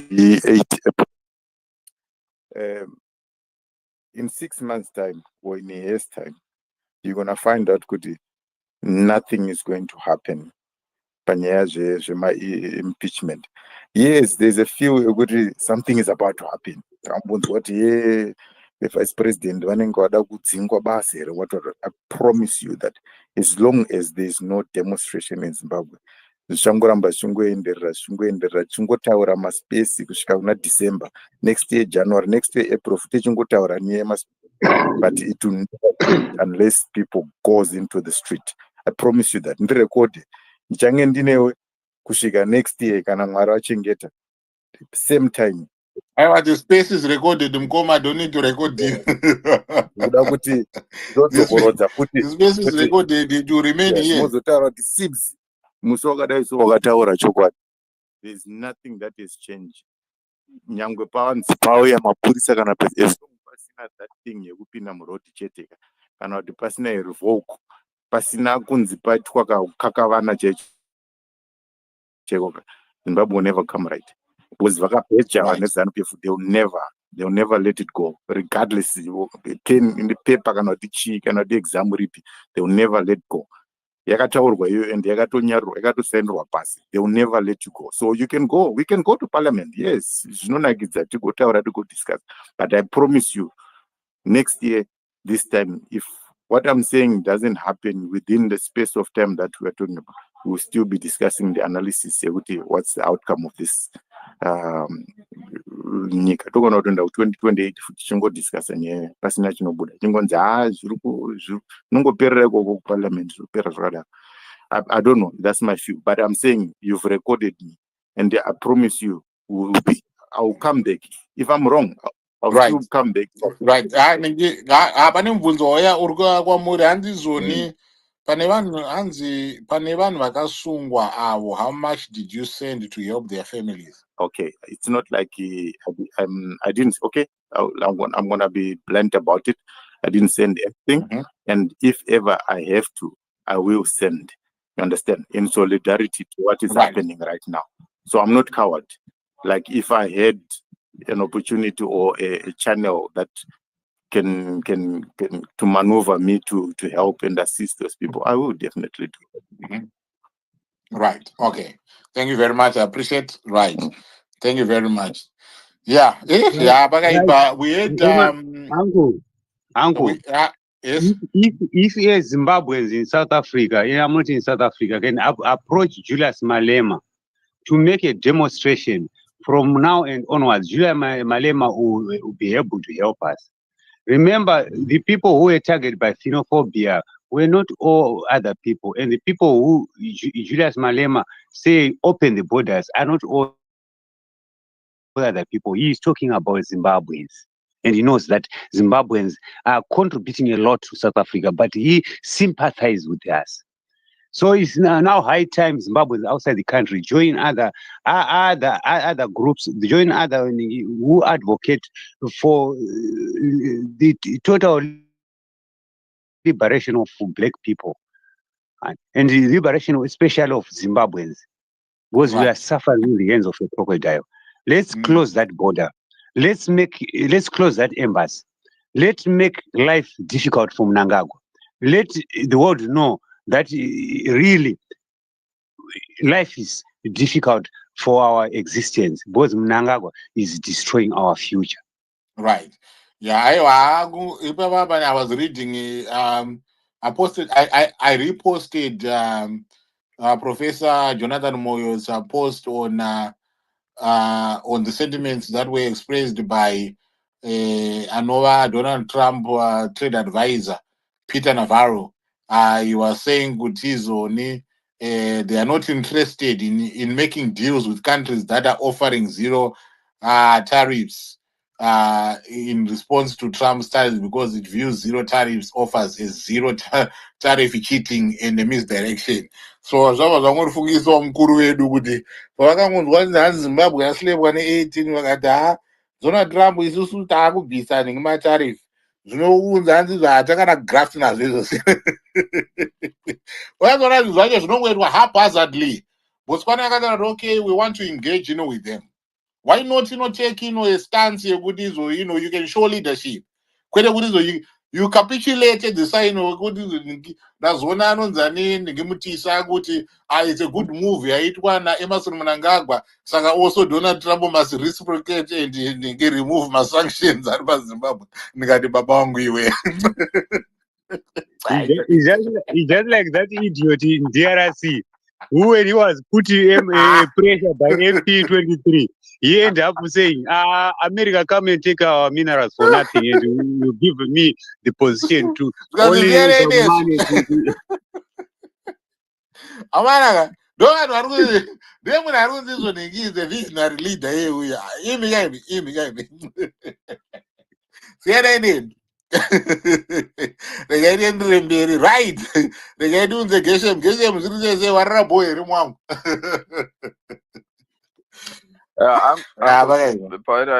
Just a call as well to Agent Kumbanda whenever joiner. Maybe if he's able to speak, maybe he can shed more light on the parliamentary. You see, I think that is important. We want these MPs to just come to us and tell us what happened. What happened in Parliament today. You guys, you went, you said at 2:15, and then 7 minutes later, Parliament is adjourning. And then on Veritas, it is saying that there's a 4-week agenda. Did something happen? What is it happened? And it's being reported that Togare people pushed the motion, and it was seconded by Bridget Nyandoro, who we know is a chief whip where CCC appointed by Shabang. Saka just indulge us. Murano yedu mimi ndimi ma-MP edu acho, ndimi zvibaba zvacho zviri muparliament zvakati mungotiudzawo kuti what is going on, tingozwa kuti chii chiri kuitika. But anyway, takamirirawo vakadecida kuti vangouyawo, vanoziva kuti zvapanapa they are welcome. But regai ndiende kuna Geshem. Geshem, how you doing my brother? Geshem asakotsera ngete kurara kai tozomuka ninginda 12 midnight dzakucontributa futi. But anyway, regai tiende kuna comrade Shiri. Comrade Shiri, how you doing? Muri sei ko ango jet? Ndeko mudara wangu, zviri sei? Pakatsvuka kuti piriviri. Makwikwiga? Makwikwi. Ndandichida kungoti vakaipa. Ndakamirira kungonzwa vamwe, ndandoda kuti vauye nema 200,000 ka. Umboti pawo sitakavhotera kana tichiita.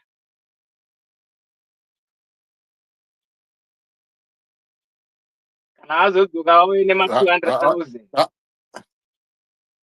Uruchiwewe. But 200,000 ndapwe.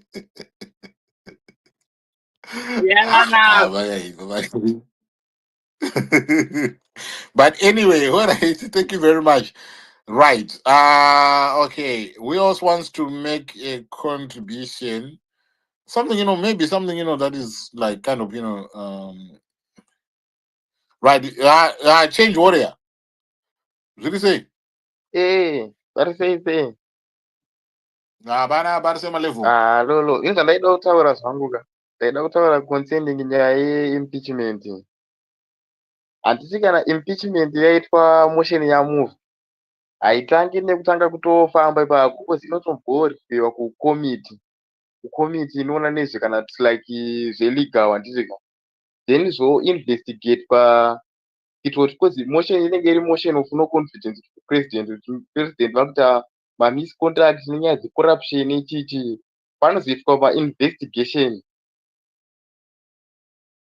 then paitwa investigation ari against the president kuti apa ndo pane zvakutaurwa zvitozotaurwa, pobuditswa report yakana yaburitswa inozonyorwa marecommendations necommittee yacho iyoyo yozosubmita committee munational assembly yaakutaurwa kuti takawana zvakataurwa zvaisvika pamotion yedu impeachment ndezvechokwadi, then panozodhibatwa, padhibatwa then kozobuda 2/3 majority kunational assembly dzinozodiwa futi kusenate futi.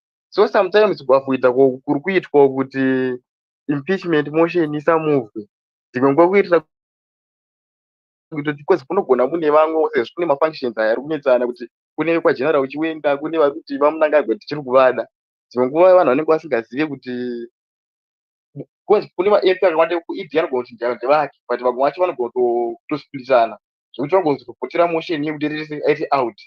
Saka zvinhu zvacho zvinonetsa, that's why kutomboristopa kwavari kuita kudelaya kuti izovhurwa musi wa6 vanenge vachimbotsvagawo mastrategies ekuti vangakwanise kuzvimisa sei, but tichitaridza yedu kuzimbabwe unomu zveimpeachment chete hazvitomboshanda, zvinotoda kuti vanhu isu tibatsiridze because isu sevanhu tisu tine simba, zvakafanana navanhu tichinzi tikabvisa fiye yatinayo isu mazimbabwe tikati zvakati hatisi kuda, nhasi taenda tikaita peaceful protest kana demonstration tese I am with the SIBs ndikusapota SIBs vatotaura kutokwadi, that's true, that's being true, kuti vanhu impeachment motion iri chifambo parliament vanhu takatoendawo kana mustreet tichitorisapota takawanda, because power cannot be voluntarily given up, it is taken by force.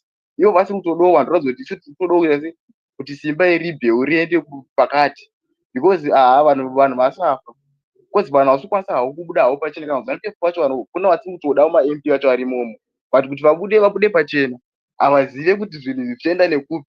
Saka vanhu vanenge vakamirira kuti kuona kuti side richange richihwina, vanhu ndo rava vanenge vachirerekera. Do my contribution regarding this issue. Thank you very much.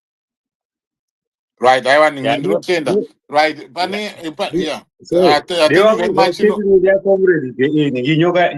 Nyoka yemabhunu. Statement yakataura ndekuti kwanzi panoitwa impeachment zvakuda support yevanhu. And zvakuda support yevanhu zvichira kuti kwanzi impeachment iya haichaisirwe process ye2 years kana kuti chii, haisina agreement yatove impeachment yekuti munhu ngaarwe pasi, munhu auraya adzonga. But I mean, I need to understand more on that when they say with this zvakuda support yevanhu, and how are people expected to be supporting this so that it makes an impact chinhu chiri kufamba chiri muparliament. Mukoma vataura ngema stages, but this will be a joint sitting House of Assembly and the Senate that will then have to make a decision jointly. But when you say kuti zvakuda support yevanhu, is he saying kuti whilst whatever it is that will be going on in parliament, then people should augment that by demonstrating outside of parliament? Yes. Okay. They should do it everywhere in the world. Everyone who is concerned must do it. Right. Then the impeachment will be effective. And the people, the decision makers, and will be forced to give a good decision. Absolutely. Because one is right. Anyway, we are blessed. Mirai, we are blessed. We've got Honorable Agent Gumbo. Honorable, how are you doing? Very, very well, Language. How are you? I am good, my brother. I'm good. Thank you very much, for joining us. Thank you also for having me here. Right. So the first question, I think you know what I'm going to be asking you. What happened today in Parliament? Well, I think from just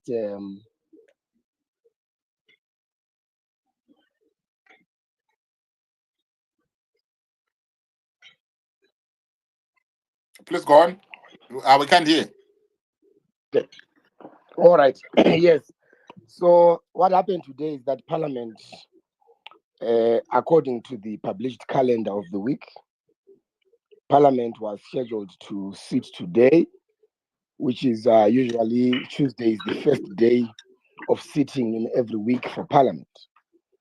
So everyone was expecting that today Parliament would conduct and proceed with this business as usual.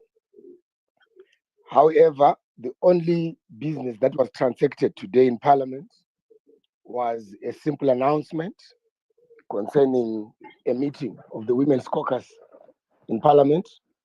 And after that, there was a motion moved by the government chief whip or the ZANU-PF chief whip, Togarepi, which motion was seconded by the chief whip of the opposition side, Bridget Nyandor.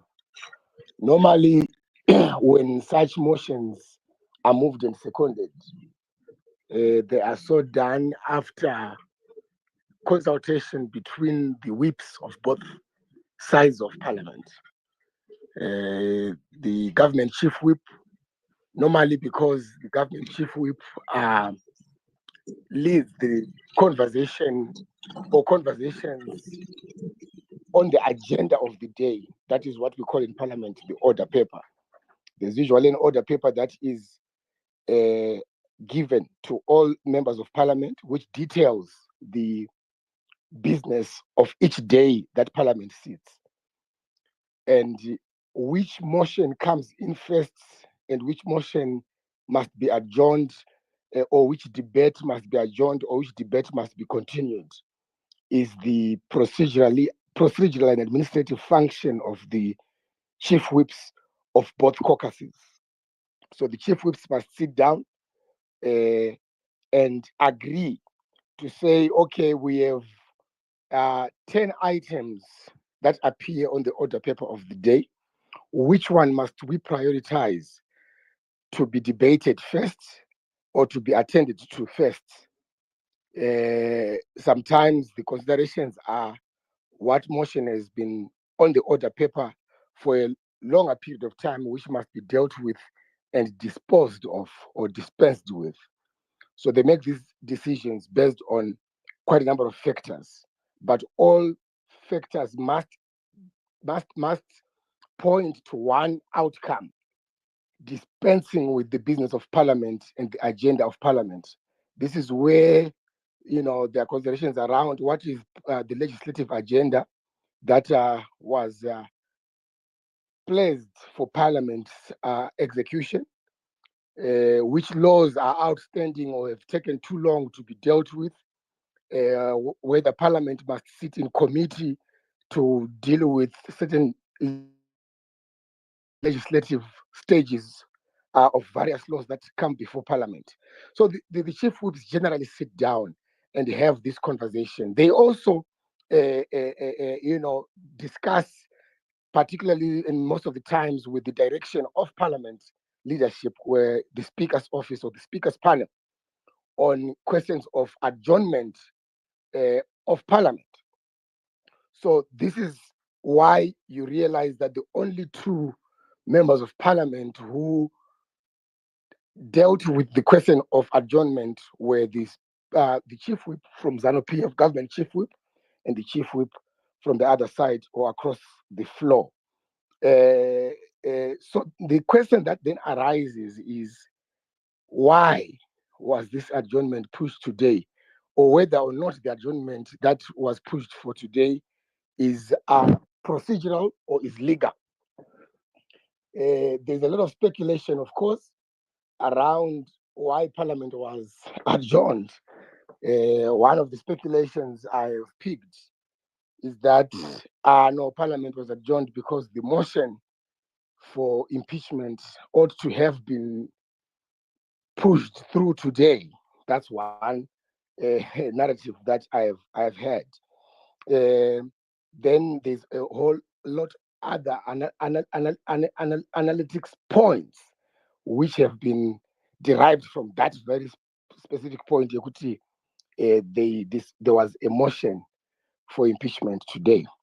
Well, just to clarify to people, because we ought to be factual even before we put in our own thoughts or our own analysis, facts must be attended to as they are and in their truest forms.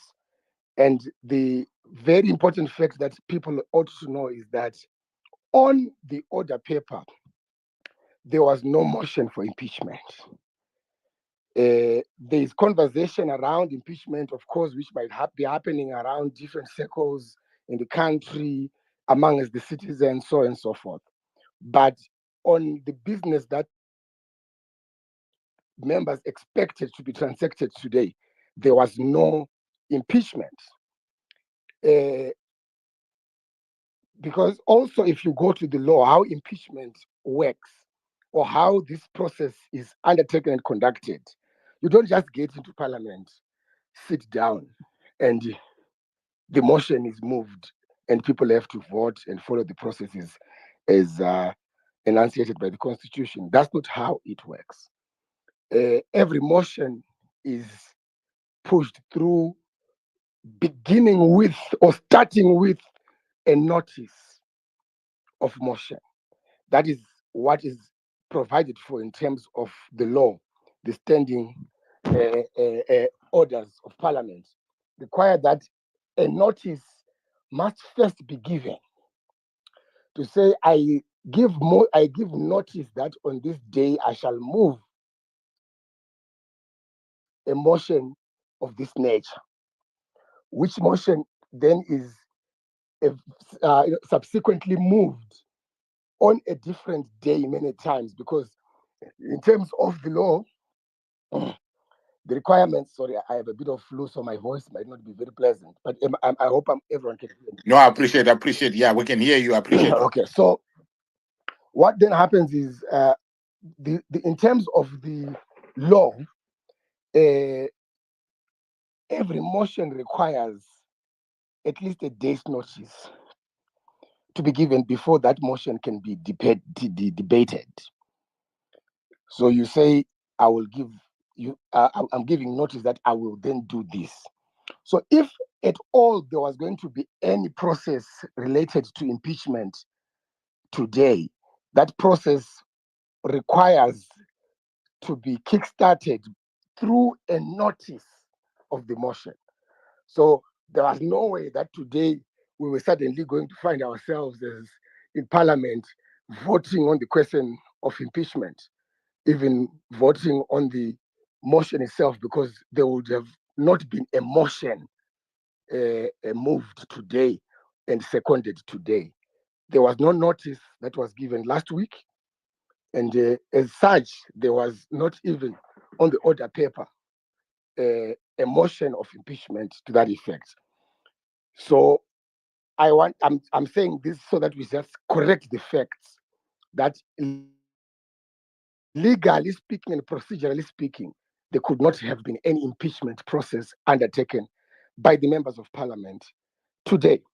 But however, we are not ignorant, and we mustn't be ignorant of the other dynamic circumstances which are obtaining outside of the walls of Parliament, but which require execution by members of Parliament, which is that subject of impeachment. The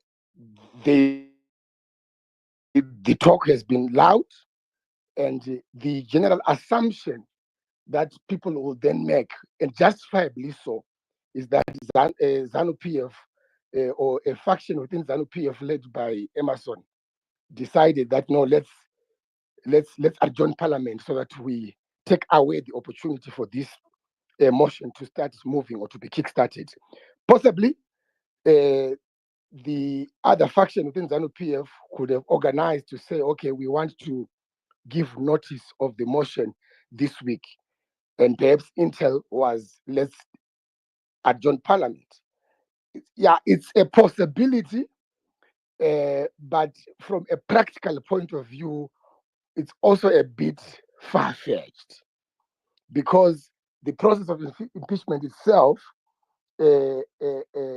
would have required ordinarily that even when the motion is pushed, they would have been convened a joint sitting of both houses in Parliament.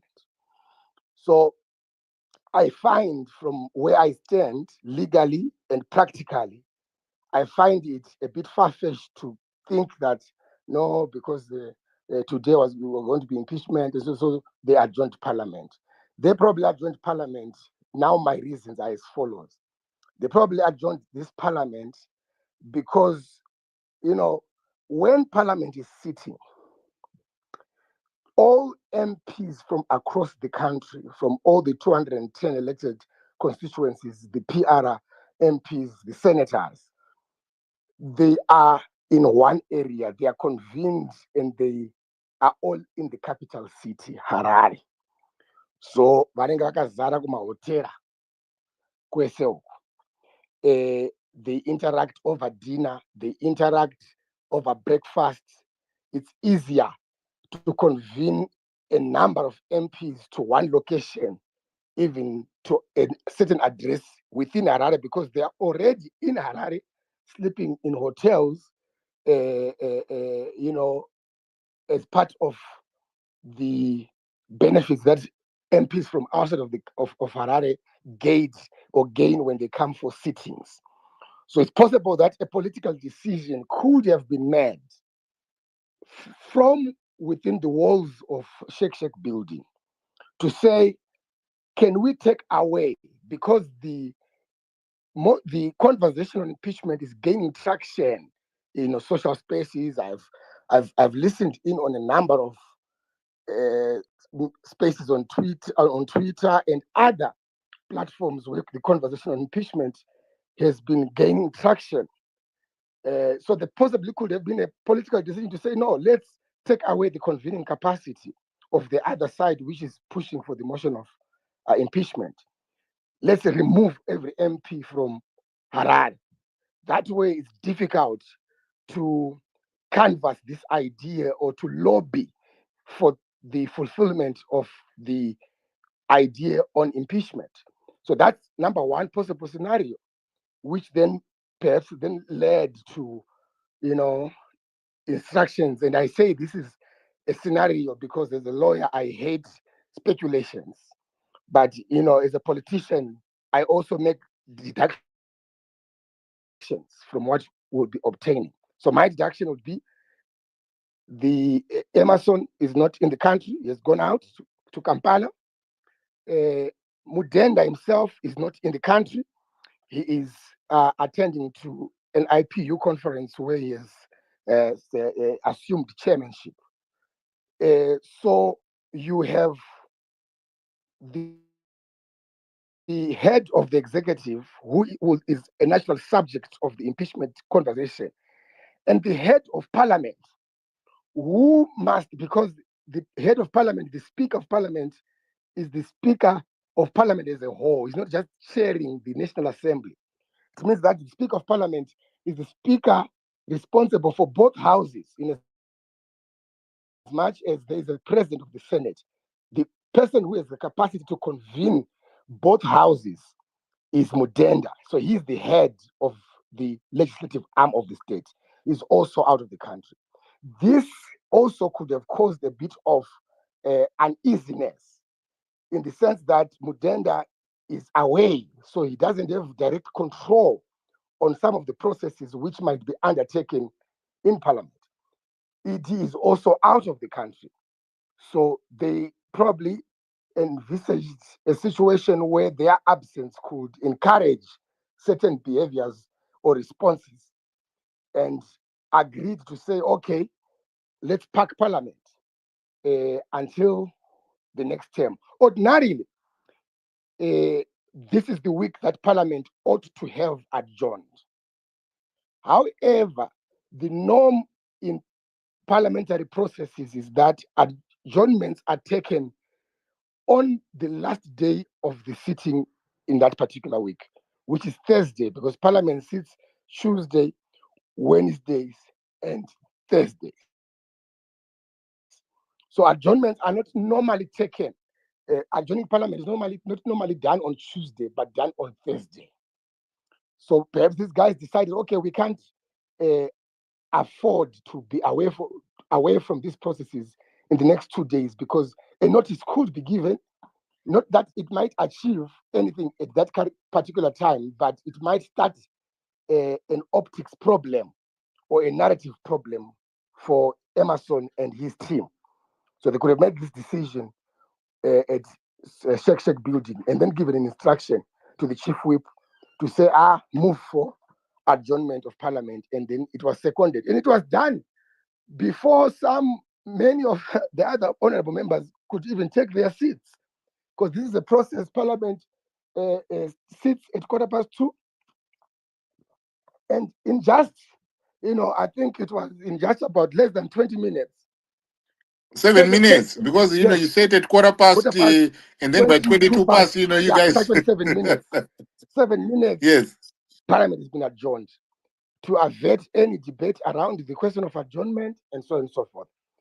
And it's been pushed to the 6th of May. So those are the factual, that's the factual disposition of what transpired and my own deductions of what could have happened. Obviously, I am enjoined to put my thoughts on the question of impeachment itself and what it means, where we are, and what discussion and discourse ought to be going on. Having listened to a lot of people, and also as a leader, having gone down to my ground and started listening to the people that I represent and other people across the country and across even, not just within the political sphere, some intellectuals and so on and so forth. I've made a conclusion that the Zimbabweans are discussing the wrong thing. What do I mean? Right now, Uncle Jed, we have this space, which has quite a number of people on it, and the discussion is around why Parliament adjourned. The last time there was a conversation around impeachment after GEZA's announcement, and the conversation again was impeachment, and then a lot of the analysis is around, is impeachment possible? Are they going to be able to snoop each other, so on and so forth? But this is not where the conversation must focus on. And platforms like this must open up to the true conversation which the citizens of Zimbabwe must be having. What is that conversation?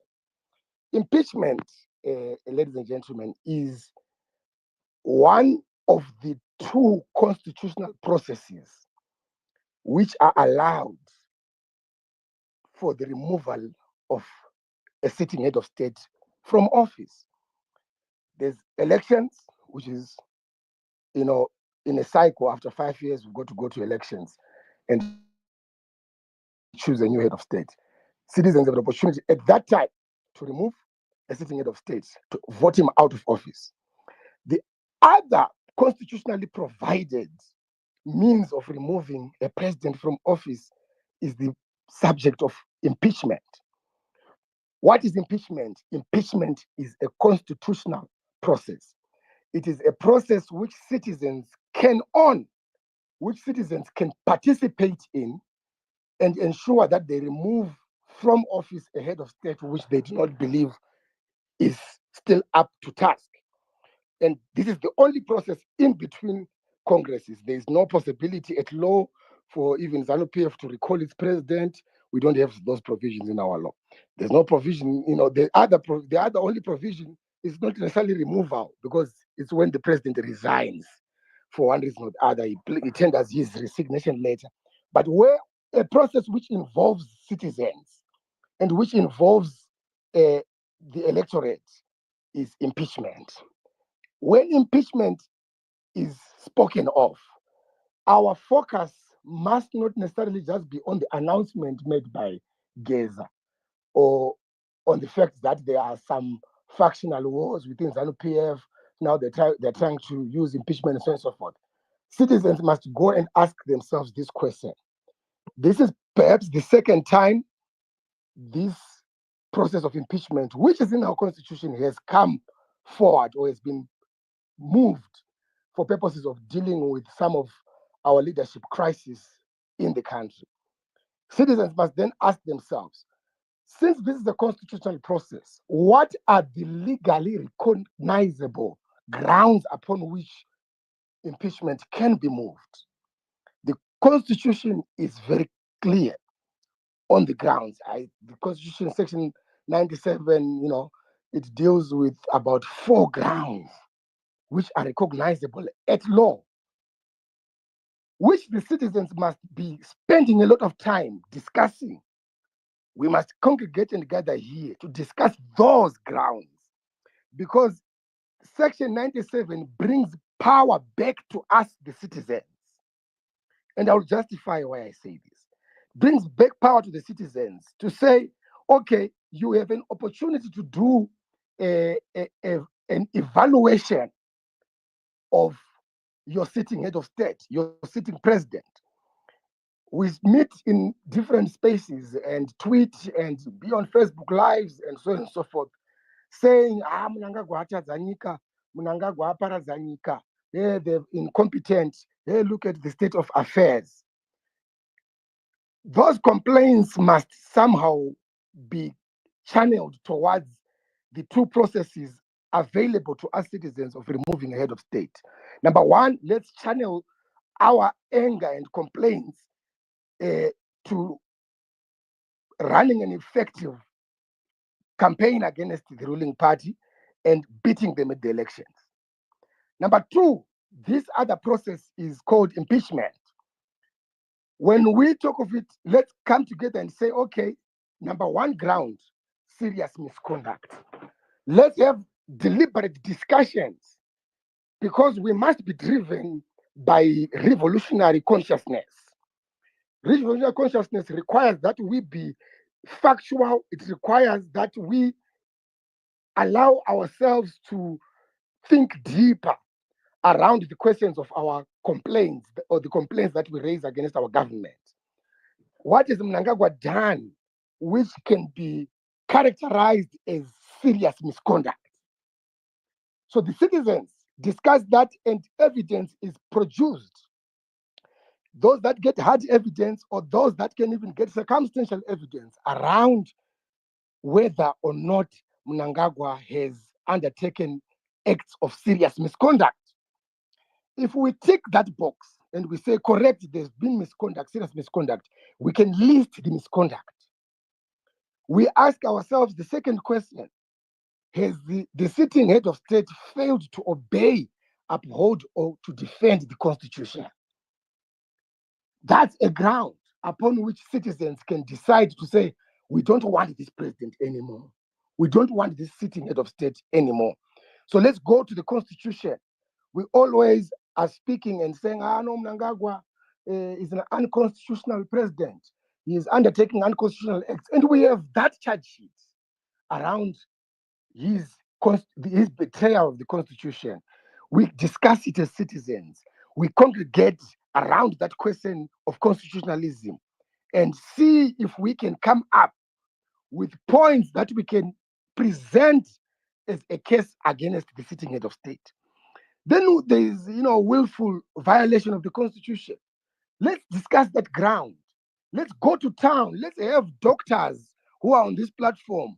Let's have fundis, intellectual thought leaders, come join us, and we discuss the question of whether there's been willful violation of the Constitution, and generate consensus around that ground.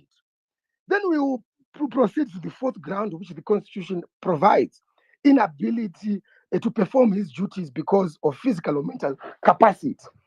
Let's deal with that issue. If there are people who can present medical evidence, who can present, other related evidence which show these questions of dementia, which we are hearing, and health questions, age issues, let's sit down as Zimbabweans and agree to say, vakomana, munhu ari kutitonga uyu pamwe tirikudaro tichingotongwa, but munhu akutopenga kawo.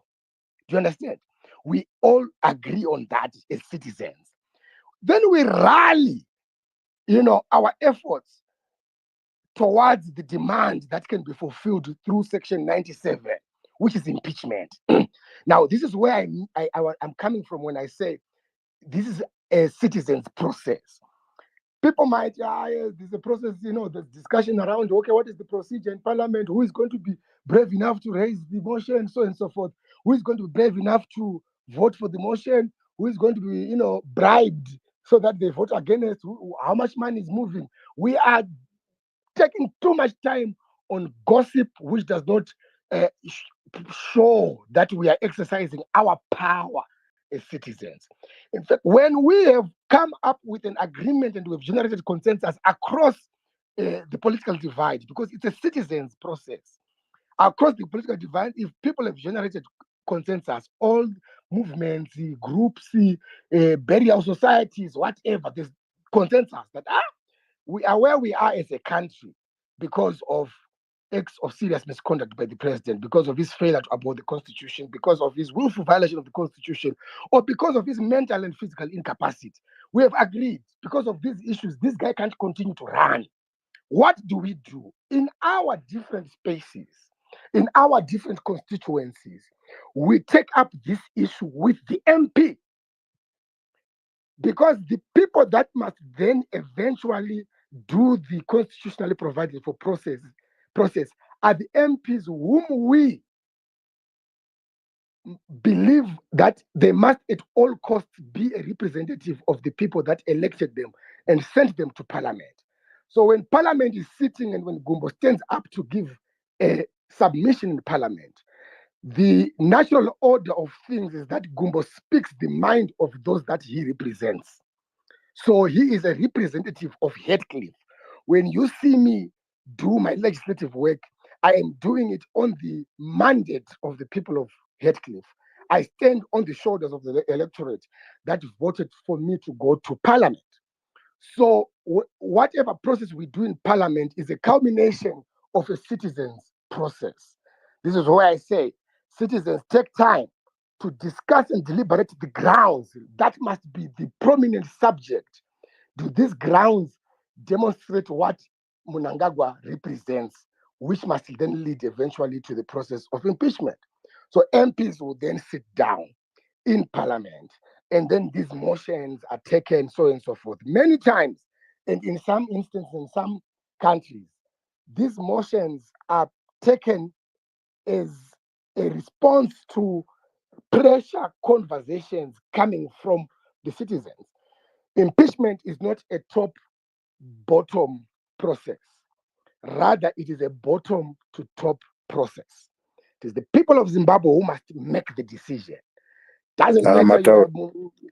Doesn't matter. It's a ZANU-PF or Triple C or but it must be a process that people agree on.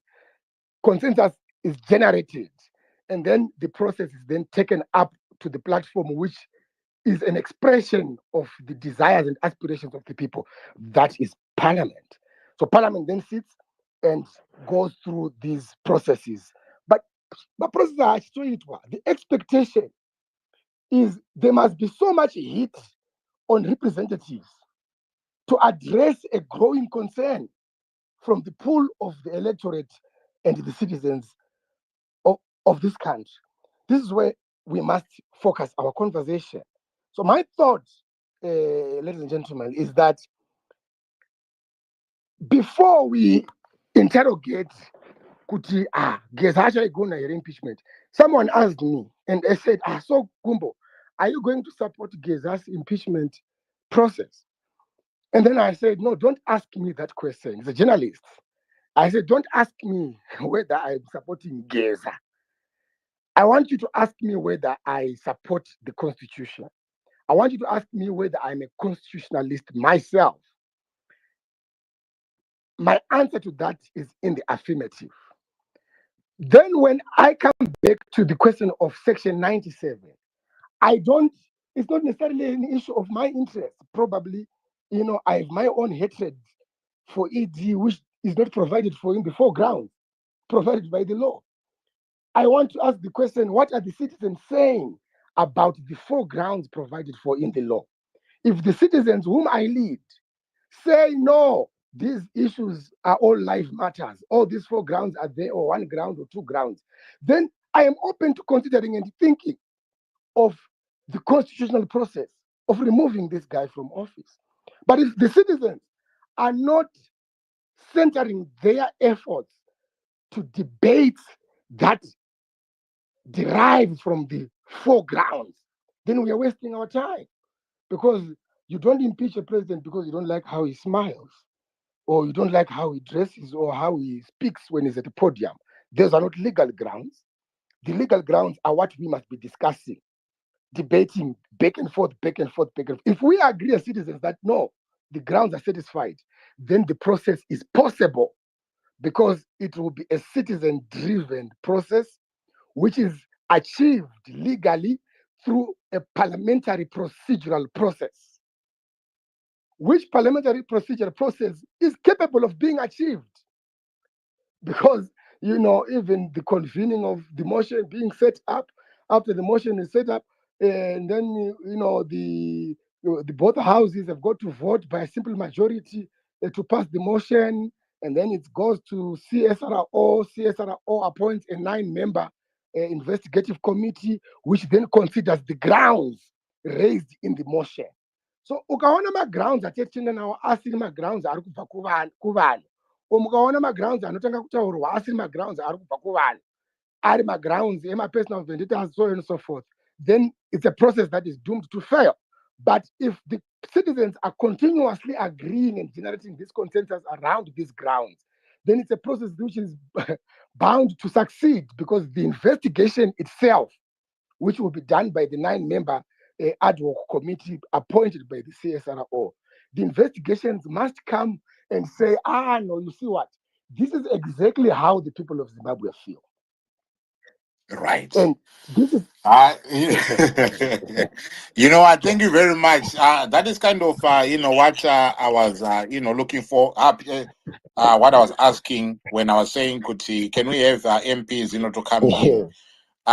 Some of the issues that, you've alluded to, some of the issues that, you've spoken about, are some of the things that we mentioned here, but, on a pedestrian, level, because we're just, like I was mainly, relying on the Hansard, especially on what happened, in Parliament, which you came on and, you gave a testimony of what exactly, happened. I think it's tallying with the Hansard, etc.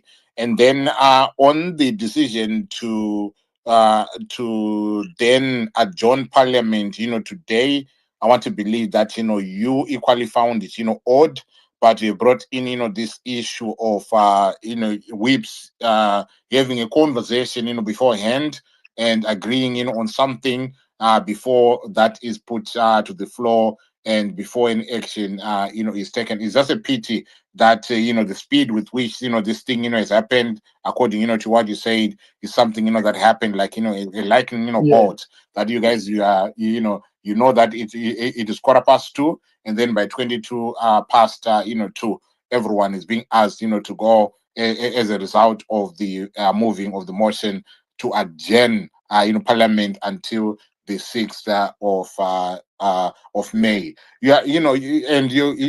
You went on to raise also a political point, which is according to your own perspective of the things that might have transpired. You spoke about, Emerson Mnangagwa being out of the country. You spoke about Mudenda being out of the country, and also you touched you touched on the sort of the dynamics that are happening within the political movement, mainly in ZANU-PF, whereby you've got different factions pushing different agendas, and you might that might be the reason why we've got we got to a point whereby this decision was made. But I want to before I bring questions from other people, because there are people that are saying they want to engage with you, I want to ask you a question on the chief whip who's representing the opposition. So when the chief whip goes to have a conversation with the chief whip was representing the government, who was who is Togarepi, do they also get opportunity to come and convey with you guys and have a conversation with you guys to say that, oh, this is what we've talked about, and we've reached this decision, to say that we will not proceed with the parliamentary sitting throughout this week, even though there was this agenda that was spread out to cover the 3 days from Tuesday, Wednesday, and Thursday. Is this something that happens, or you've got trust in the chief whip that whatever it is that he goes on to discuss with his with his or her opposite number, whatever decision that they make, it should carry the day? Okay, so I must start by saying that there is what must be the normal order of business, and then there is the chaos that we have presently within the opposition caucus. Under normal circumstances, I would tell you what should be.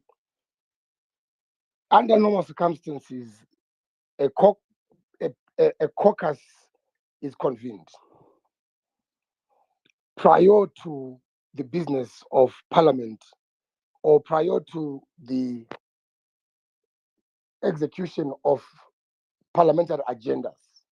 Each party calls its caucus. Deliberations are held around motions, items on the order paper.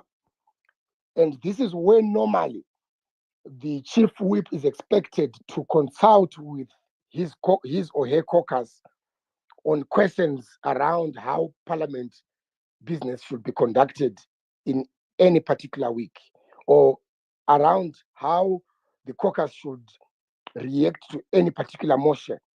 So consensus is had with the entire caucus, which then empowers the chief whip to engage in administrative conversations with the chief whip of the other side. There are instances where the opposition caucus might decide to take a certain step and the government caucus rejects and opposes that step, and vice versa. Those things happen. So what you hear or see between the two chief whips must ordinarily be as a result of consultative processes. Because remember, the concept of being a whip is so that you run the party agenda, and so that you ensure that all MPs within your caucus are aligned to the party agenda. But the party agenda is not drawn out of a magic hat. It must be led and spearheaded by the party. So what we have and what has been obtaining in our current parliament, I don't want to revisit debates or re-emphasize the point that the opposition caucus is significantly fragmented. In fact, we have 3 caucuses within one opposition party in parliament. We have MPs that are in parliament today at the benevolence of ZANU-PF through Sengezo Chabangu et al. We have some MPs who have divorced themselves from Chabangu and have said we align to Welshman movement. And then you have MPs who have chosen to remain true to their principles that led them to the 2023 general elections and got them elected into office, who still subscribe to the ethos and the consensus built by the original CCC convergence led by Advocate Nelson Chamisa. MPs who today subscribe to the transitional mindset and philosophy and agenda that is led by James Timber through a resolution of the Citizens National Assembly. So MPs align according to their approach to the current government. Some are sympathetic to the Mnangagwa government, hence people would go to Cricket Farm. Some are indifferent about Emerson Mnangagwa's government, hence they are sometimes willing to compromise. And then there are others who are the majority who have said we will not compromise on the question of opposing ZANU-PF and removing ZANU-PF from power and improving the lives of the suffering masses of our people. Those MPs are there. So it's difficult. In fact, it is impossible for Bridget Nyandoro to get me to sit down in a caucus that she's addressing because we don't align. So whatever would then be done by the chief whip, because this is a person appointed by Chavangu and together with Charles Moyo, they can never have the guts to come and consult Gumbo or consult Matzvanika or consult Ropa or the list is big. So they will do what they do. In this instance, they will have a backdoor conversation agreement and just move and second the motion without properly informing the members. I'm telling you, there were members driving to come to the sitting. If there was agreement that Parliament was going to be adjourned today from both caucuses, MPs, all they would have required is just a small number of MPs to come together for purposes of passing the motion of adjournment. But MPs were booked their hotels, ready to come to Parliament. Some were already in Parliament, some were still in the foyer, so on and so forth. So the chief whips, in this instance, did not consult the caucus. The caucus was equally shocked. Particularly our caucus was shocked at the announcement and the motion and the seconding of the motion for adjournment. So I've answered. Right. There's also a question, that was raised, pertaining, to that under such, circumstances, is it possible then for MPs to challenge that, or it will be virtually impossible, like what we saw when they tried, to challenge Mudenda when he was announcing, the new order of opposition, leadership in Parliament? Is this something, that can happen? One thing that the adjournment was motion for adjournment was moved. It was seconded. After seconding, the Speaker of Parliament does what is called, it's a vote that they conduct, where they say, those who support and those who do not support. That is considered a vote, and then the motion is passed. Once that is done, it's done. Parliament is adjourned. You can't say, no, Magata era, because I'm not consultant. Thursday. It's not possible. It's already done. Adjournment was successfully pushed through, obviously, a very clandestine and private, process or agreement.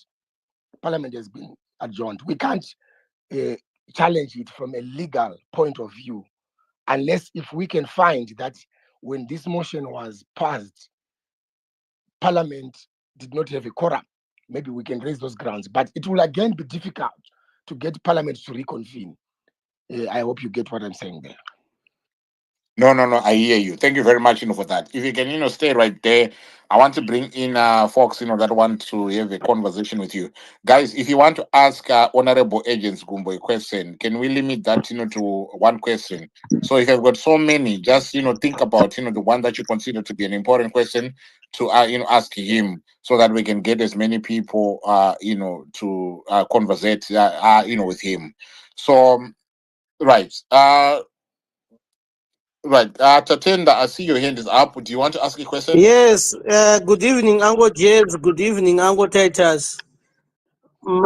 Myself, I want to ask the Honorable to say, from his presentation, as a person who is coming from a legal background, I understand the technicalities that he is raising. So my grand question to him is to say, with the current status quo, the current CC parliamentarians, as he highlighted, he says majority are still aligned to the core of the original CC. Can, even if there's still a number that is less to cause a lot of discussion in Parliament, are they willing to push as much as they could be able to do? And are they willing to drive people from their constituencies? Because as he highlighted that it should be people driven. Are they willing to go back to the constituencies and say, people, where we are standing, it is now your mandate as the citizens of Zimbabwe to arrange yourself, mobilize yourselves, and we will be with you and lead this force we need to change the current status quo in Zimbabwe. Thank you. Right. Thank you very much. Honorable, if you can take that.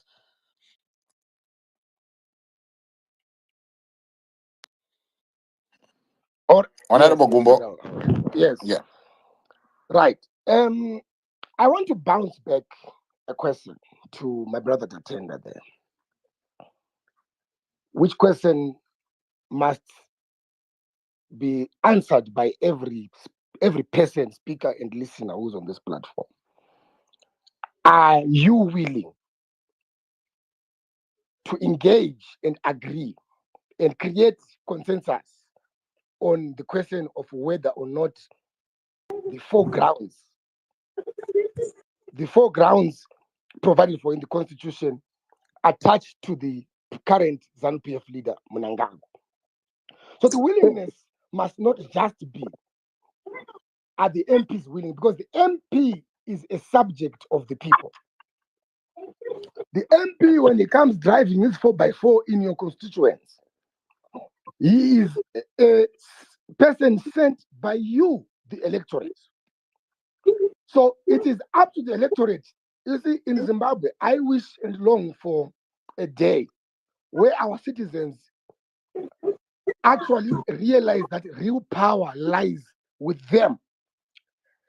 MP anofanira kuvharirwa kwaari kufamba mota yake. In as much as we don't see you coming to us here, we have these serious issues which affect our day-to-day livelihoods. These issues, we believe, derive from the incompetencies of the current and present government. Toda kuti utaure nesu isusu tikuudze kuti hatichadi Mnangagwa ngaabve. Chidzokera kuparliament kwako unopusha that conversation and that narrative. I've bounced back the question, but I'll now respond. Can I respond before you bounce back? Then I will raise my question.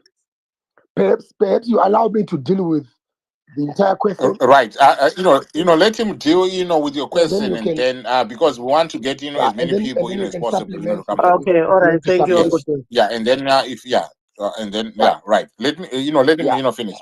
Please go ahead. Right. Now, on the question of whether the MPs which are aligned to Nelson Chamisa, the MPs which are aligned to Jameson Timber, the MPs which are aligned to the original agreement with the people of Zimbabwe in 2023, whether they are willing to deliver on the demands of the citizens. I'll tell you the answer. The answer is yes, they are. This is a conversation that if it comes from the citizens, we have no choice but to do that which our bosses have sent us to do. And who are our bosses? It is the citizens that voted for us in office. So it is not simply to say, no, the MPs are the ones who should just do this. It is the MPs leading a conversation pushed by the citizens that voted for them in office. We've got to create that nexus between ourselves as representatives and those that we represent. If there is no nexus, if there's no linking, if there's no agreement between the citizens and the representatives, then we will have problems achieving any constitutional feat centered around the removal of the government from office constitutionally, or removal of the president, be it through elections or through impeachment. So it's a citizens first, MPs next process, bottom up process. Right. Thank you very much, for that. Right. Can I bring in the next speaker? Sibs, do you want to come through? Yeah, Mpichana. With your question, yeah? Yeah, Mpichana. 2 minutes, Chetty. Yeah, 1 minute. All right, 1 minute. Honorable. You know most your NPs are compromised. Do you agree on that one? It's a yes or no question, Honorable. I'm gonna further my question after your answer. Well, I'll disagree with you on the word most. Okay. But I'll agree with you on the issue of compromise. All right. Good. And then the next question arises to, if there's so much discord in the parliament, how do you expect us to engage with you and trust you with our mandate when actually amongst yourselves you might be honorable honor, but not all of you are honorable inside there. So it's very difficult to trust you with anything that has to do with our mandate, because even if when you guys were elected into that positions, you are supposed to uphold our mandate, but you went and slept with the ZANU-PF and you ate on the table of dishonor with the ZANU-PF.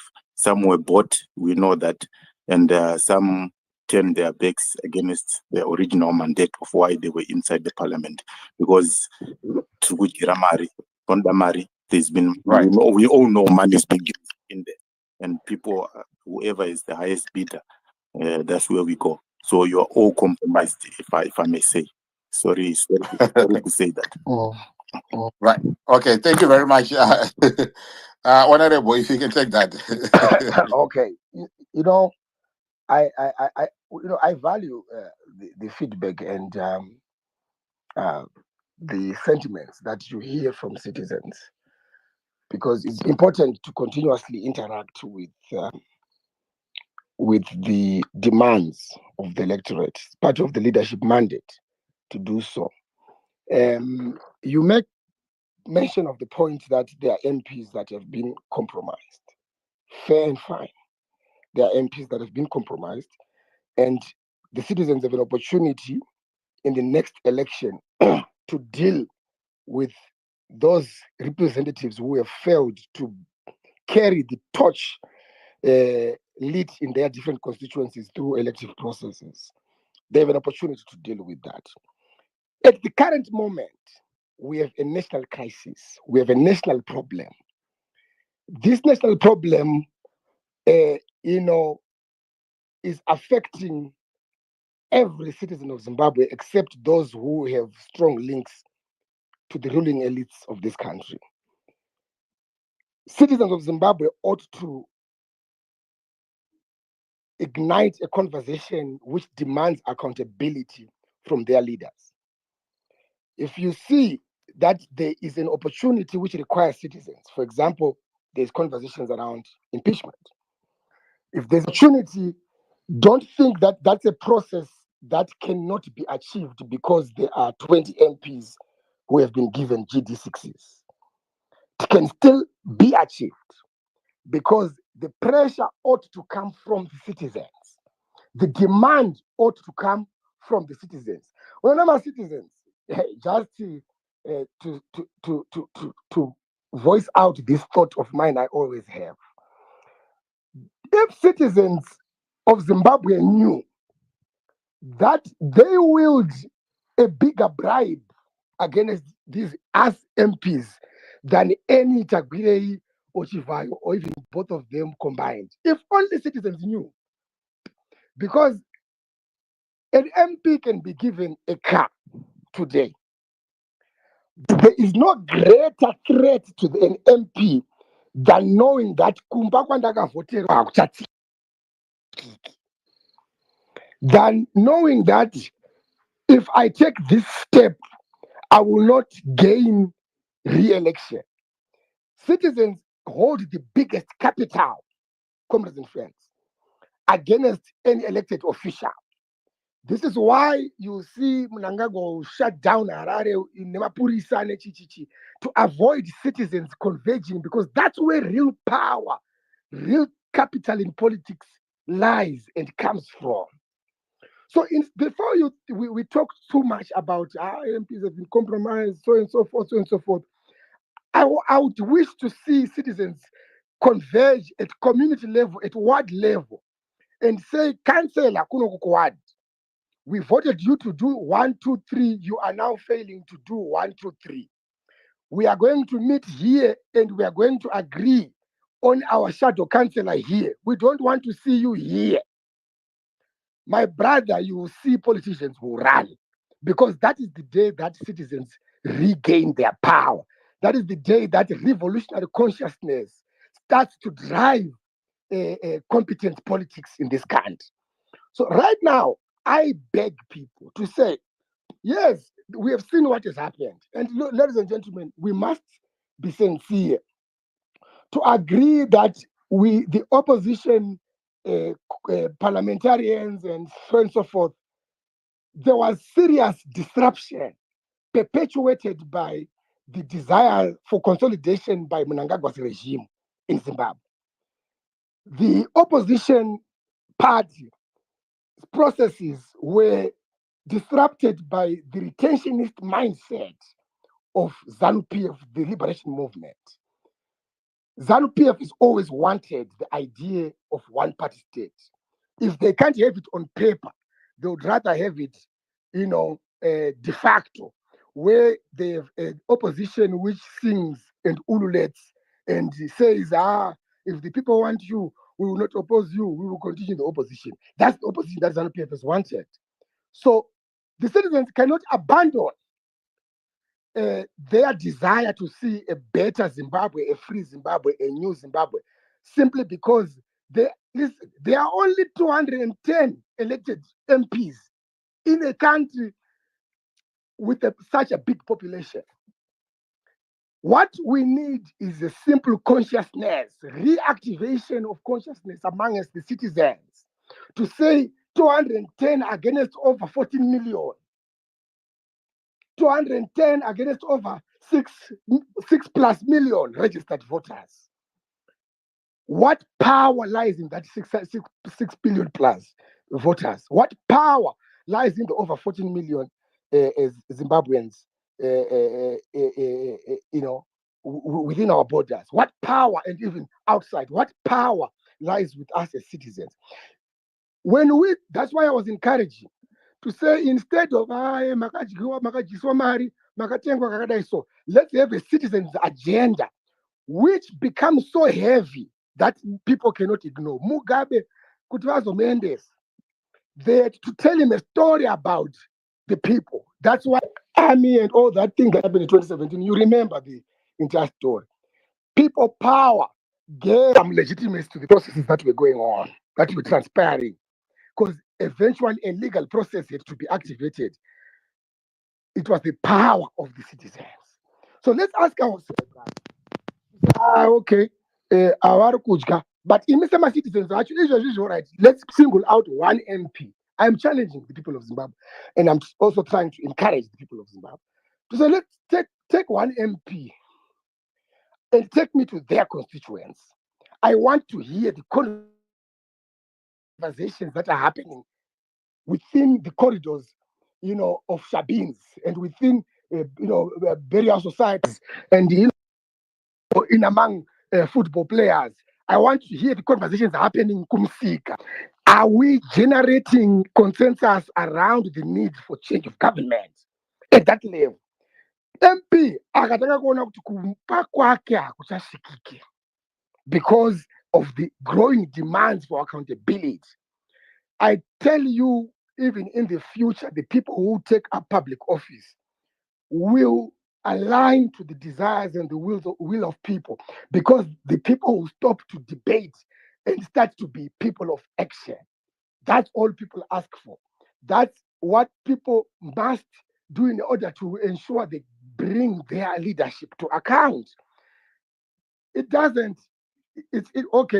important to point out areas of disgruntlement, but we cannot create discourse or are on the subject of MPs receiving loans for housing. We can't create national discourse on that. But is it because there's something that I need to understand pertaining to that. Is it because those are part and parcel of the perks that you guys get when you are MPs or when you become MPs? I would like to take a scenario whereby me working as a lecturer, right? I might get a scheme for a brand new car from my college that allows me to get a brand new car every 3 years, so that it makes it easier for me to to be up and about between the colleges that I go to. Can similarities be drawn from such that when you guys go to parliament, there's this expectation that there's going to be a car, or there's going to be a housing allowance, or there's going to be all these things that are available to you guys, and these things, they come with the territory, they come with the job, and therefore questioning you guys on those. Do you think it would be unfair on the basis that it is just a normal perk that comes with you being an MP? Twofold in response to that question. Number one is to agree with the fact that citizens have every right to question issues of benefits, mostly where the benefits enjoyed by the people in leadership that reflect the living or the lived realities of the citizens or of the people. The people must question the priority matrix of government, where senior government technocrats and politicians are driving top of the range Land Cruisers and enjoying lavish trips when there's no medicine in Parenyatwa, or when there's no proper road infrastructure in Mberengwa. People have a right to express distaste on that level of priority kwashiorkor. People have every right to do that, because at the end of the day, it is the people that deploy government. It is the people that agree that government must operate in this manner. What I will speak against is to build a whole discourse or to seek to inspire an entire revolution based on the simply elongated debates around the car that the MP got. These are, again, as what you have alluded, Angojet, these are conditions of service. An MP elected is the Treasury must facilitate the MP acquiring an off-road vehicle. The MP gets what are called constituency visit coupons. The expectation being the MP must be able to drive around his constituency and listen to the demands of his people, so that he can come back and reach his debate when now debating in the House. So it's a condition of service. There is no law yet regarding the issue of loans, but these are also part and parcel of conversations around conditions of service, where MPs get some exemption sometimes, not always, on stands.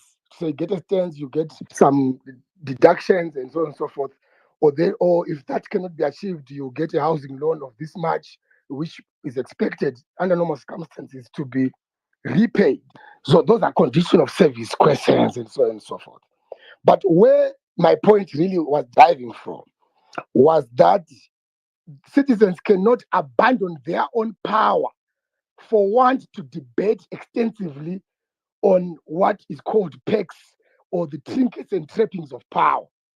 Let's discuss issues around what it is that gives these people power.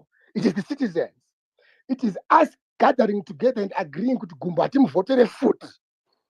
Gumbo akanzwa kuti handichavoterwe futi, anodzoka kuvanhu. Gumbo akaona, but vanhu politicians are normally, I'm very sorry to say this. But do you know, Gudizo, that is one of the pushbacks that is given by the other side. when people want to demand accountability from their MPs, you get people from the other side to say that you threatened these people that you're going to remove them from power. So therefore, whatever it is that they are doing, they are now doing to look after their number one, which is their pocket, because they are fearing that at the next election they'll not be voted in power.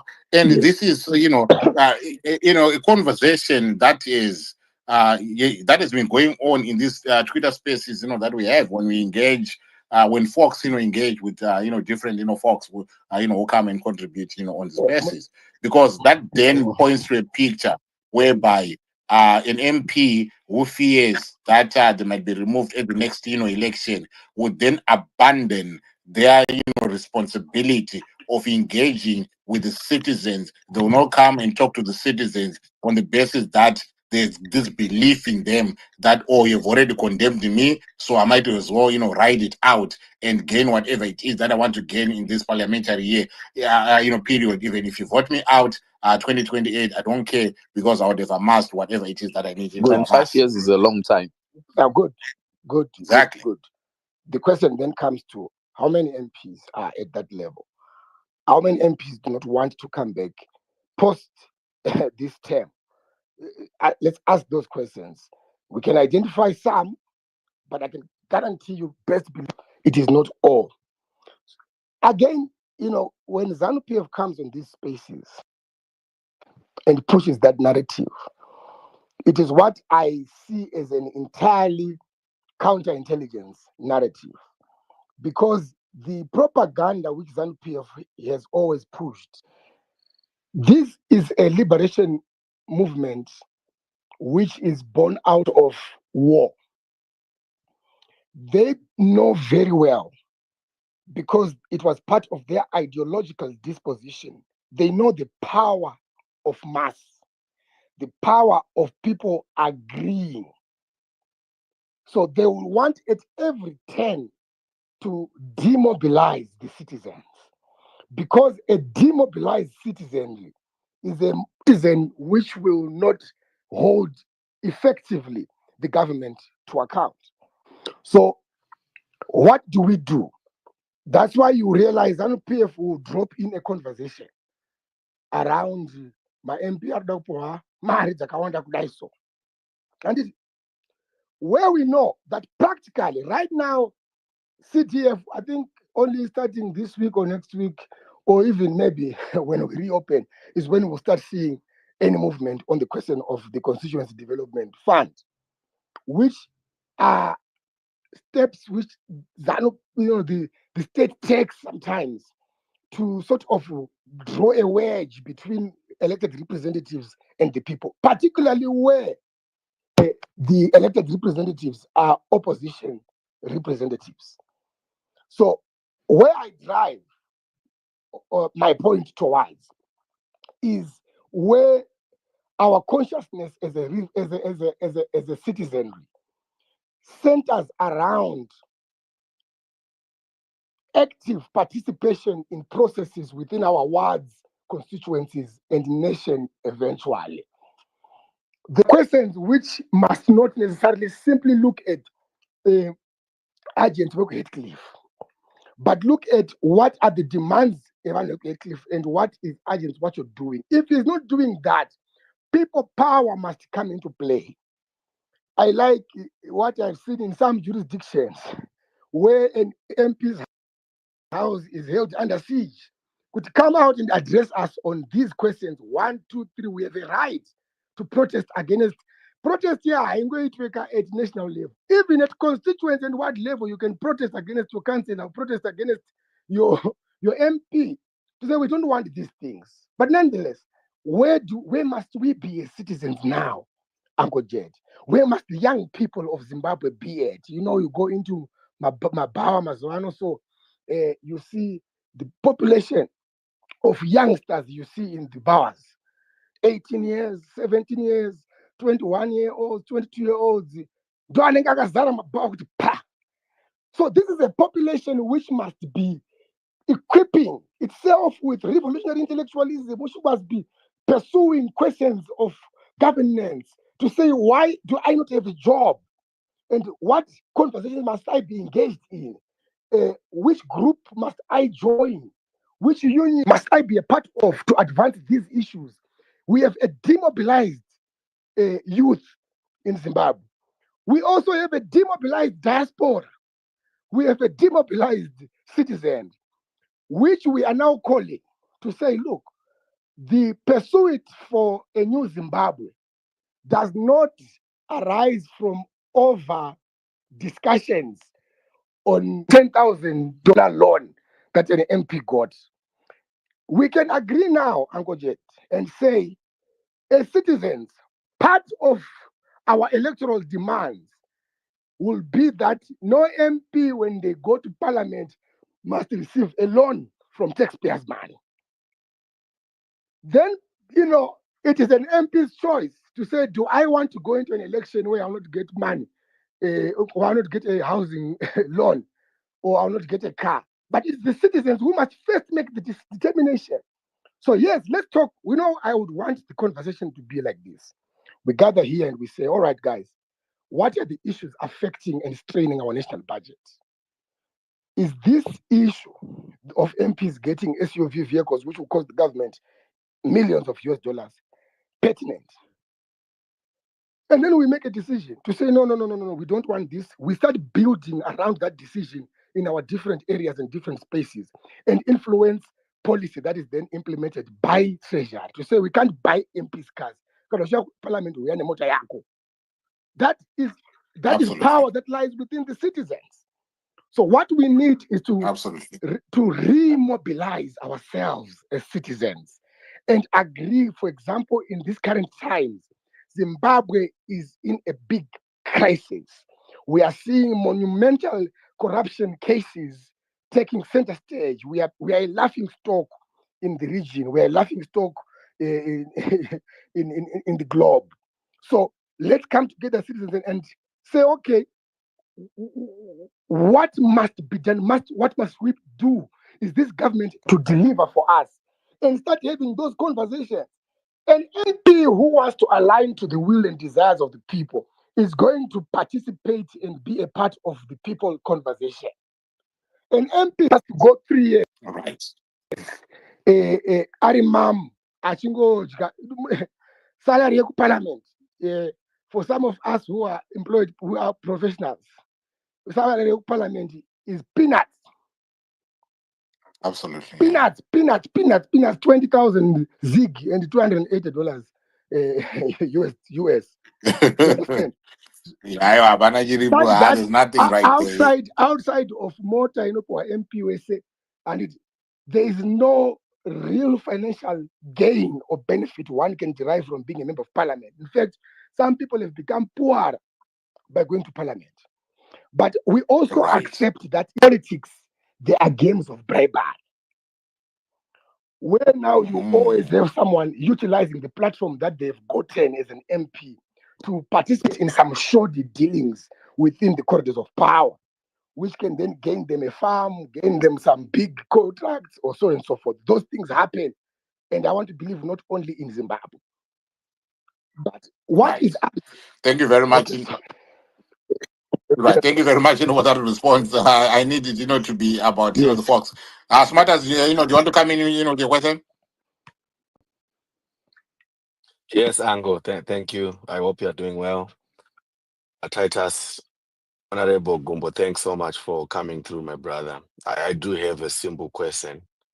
My question is on Auxilia Mnangagwa. Maybe let me start with a yes or no question so that I don't exhaust my, the opportunity that I've been given by Ango. Does she hold any position in Parliament of Zimbabwe? No, she doesn't. Okay. Not at law. Okay, thank you. All right. So I saw her in the Hansard. She's being addressed as Her Excellence. I just wanted to check if that is a government, is that an official government title, or a rather a courtesy or honorary courtesy title? Well, the first lady position, as you have said, it is more of an honorary courtesy. She's nowhere within the structure of government, but she's an extension of the office of she's not, I don't want to say an extension of the office, she's an extension of the presidential bedroom. So she enjoys certain privileges which are attached to her office as the first lady. There are certain programs, of course, which are where money is committed towards from the vote, the presidential vote in the budget, which goes to the first lady's office to allow her to also undertake and do other efforts, which Oh, sorry, touch. comrades. Sorry, honorable. So let me just get to the question now. Yes. So now the question is, why are we seeing a motion, in Parliament? And she's being addressed as the ambassador for, I think, a women caucus, right? Where it seems like every woman who is in that Parliament is required to attend, I think, a workshop, which to me is sounding like a political workshop. Okay. I'm seeing problems, with just that motion. I know it's coming with impeachment, but it looks like everything else was not important today, but they had to squeeze in that motion. Could there be something that is hidden behind that than what meets the eye? Thank you. Okay. No. Well, first, it was not necessarily a motion; it was an announcement. So in Parliament, there's what is called the Women's Caucus, which is basically, and also the Youth Caucus is the youth who are members of Parliament or the women who are members of Parliament. So it wasn't a motion; it is an announcement of a program which is going to be undertaken by parliamentarians with other members who are not parliamentarians necessarily. So it's not abnormal for Parliament to engage external stakeholders. Parliamentarians can have workshops with NGOs, have workshops with civic groups, have workshops with different community groups and different stakeholders, including companies. It's not an abnormality, but nonetheless, I pick I pick where your sentiments derive from, which is the politicization of some of these processes. And I would say I agree we have a serious patronage problem in Zimbabwe, which must be reformed as part of the broader futuristic endeavors of our politics. We need to be able to separate the processes, non-partisan processes of government and its different arms from partisan influences. So I get where your sentiments are coming from, but there is nothing really amiss about members of parliament engaging external stakeholders.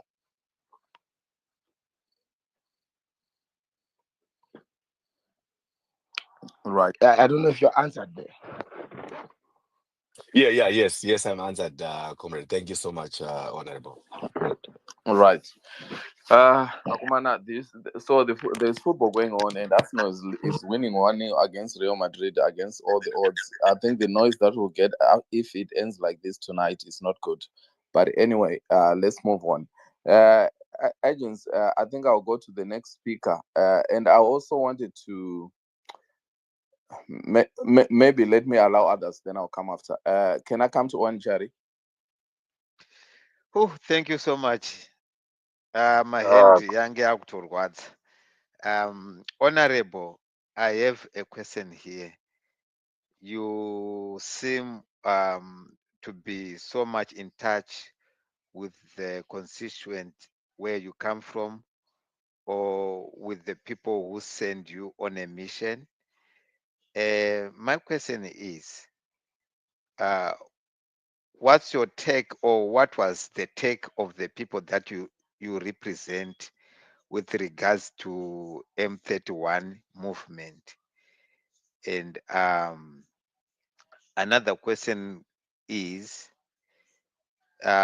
you coming from an orphaned constituents, there are other constituencies that we know who were robbed their vote, and those populace is seen as orphaned. Do you like have chats or conversations with the member of parliament who were robbed their positions? Do you conversate with them so as for them to pass a message and grievances that are coming from their populace in line with what you believe in? That is the part that send you and the mandate that send you. Those are my two questions. All right. Two questions there. Agents Kumbo, do you want to take those? Oh, 2-0. Oh my God. Agents Kumbo, if you're okay, you can take the Owen Chari's questions. So the answer in regards to M31, the GEZA's march that he called out for, and also are you in conversation with the other recalled MPs, and what's the conversations like? And not a march per se. The movement, because it is still going on. There was a protest, whatever the M31 is doing right now is now speaking of the impeachment. So that's why I said a movement. All Thank you right. so much. Yeah. No problem. Agents Gumbo, please, you can take those.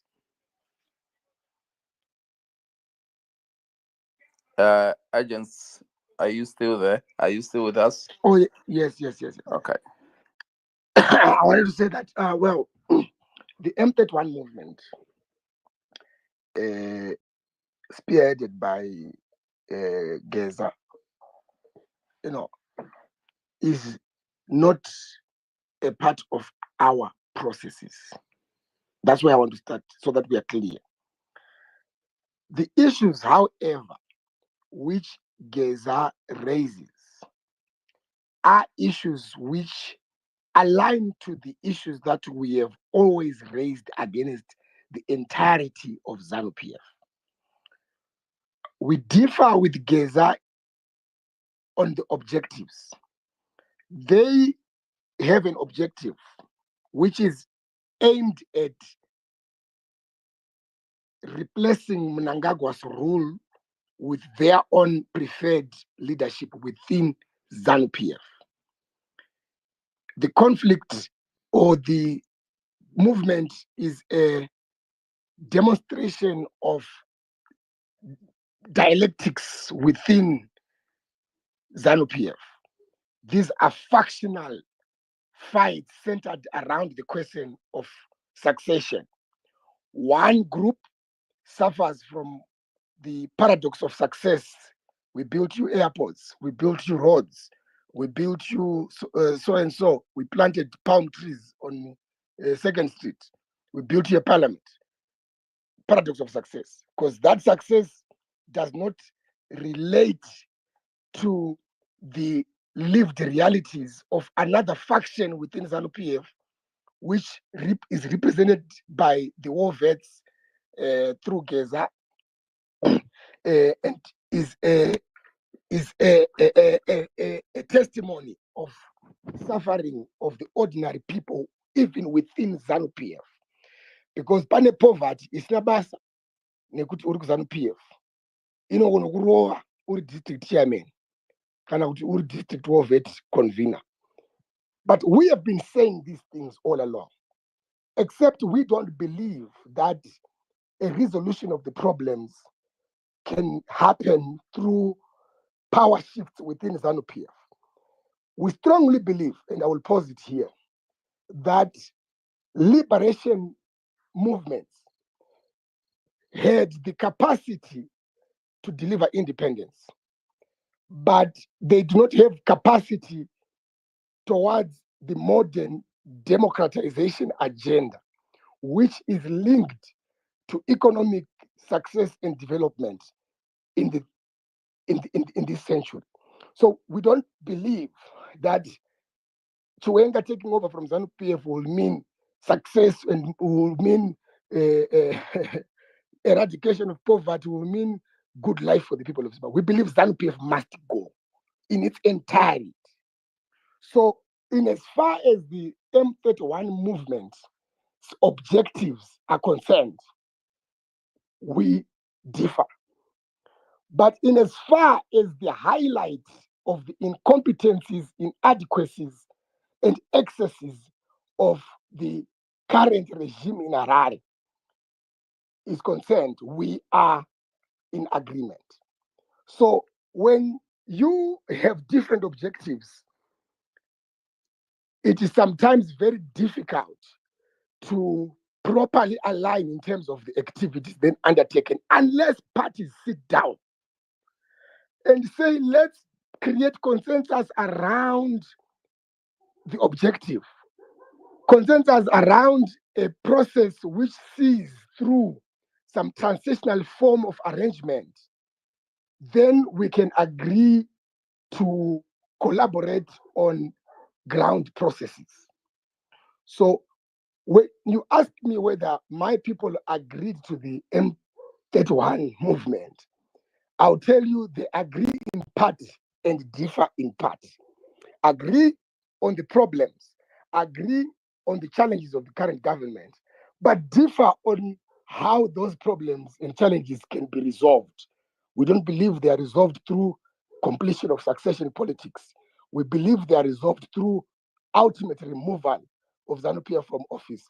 But even if we are to say before the possibility of removal of the entire ZANU-PF from office, we know that there are certain demands that the people of Zimbabwe can start placing on the table, even for GEZA and his team.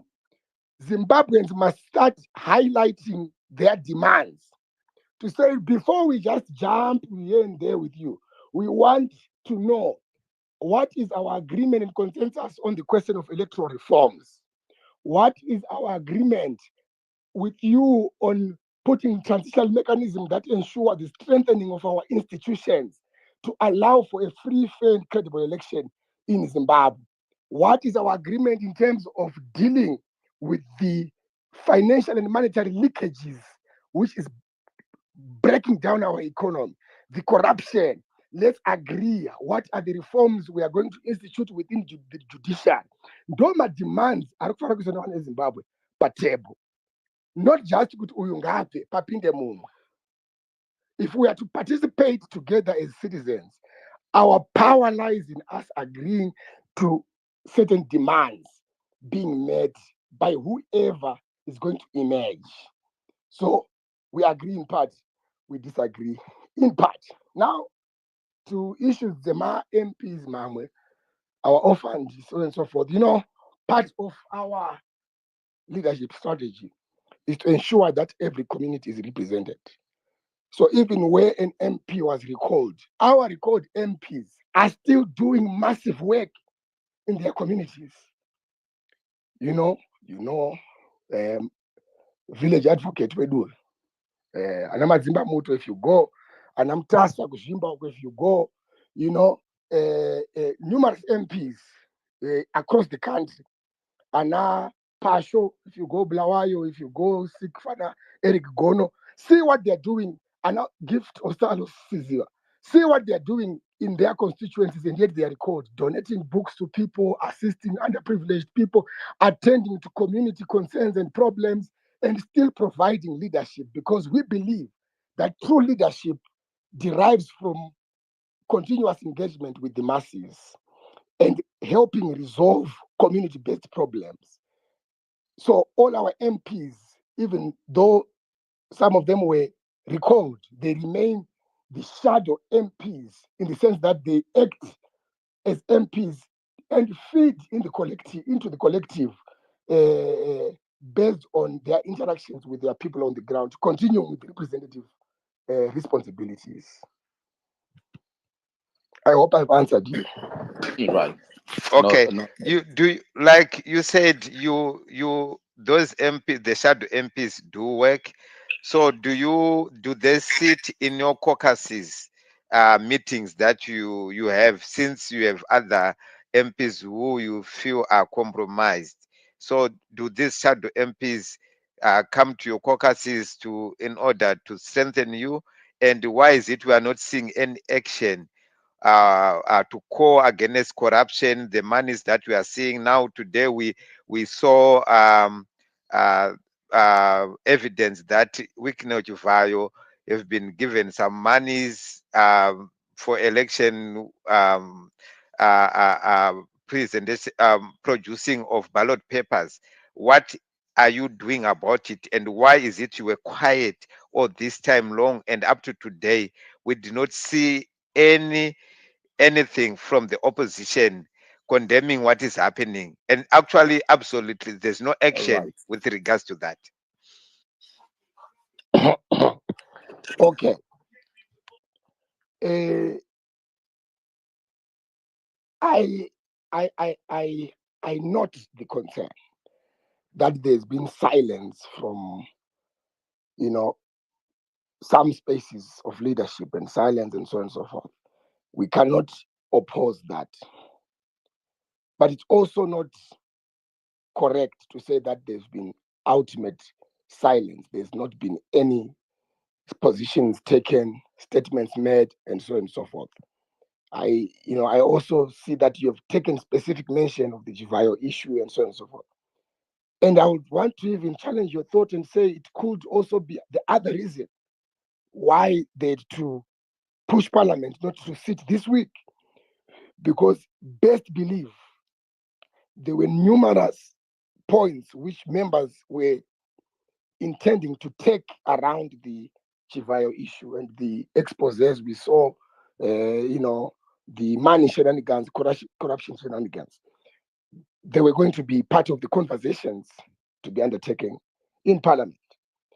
But I'll take the advice that comes or that can be derived from your question to say citizens are demanding and require more from elected officials and equally from the entire leadership of the alternative movement in Zimbabwe. Surely that must be done. And surely we must find ways of working with citizens within our constitutional means to address the problems of misgovernance in Zimbabwe.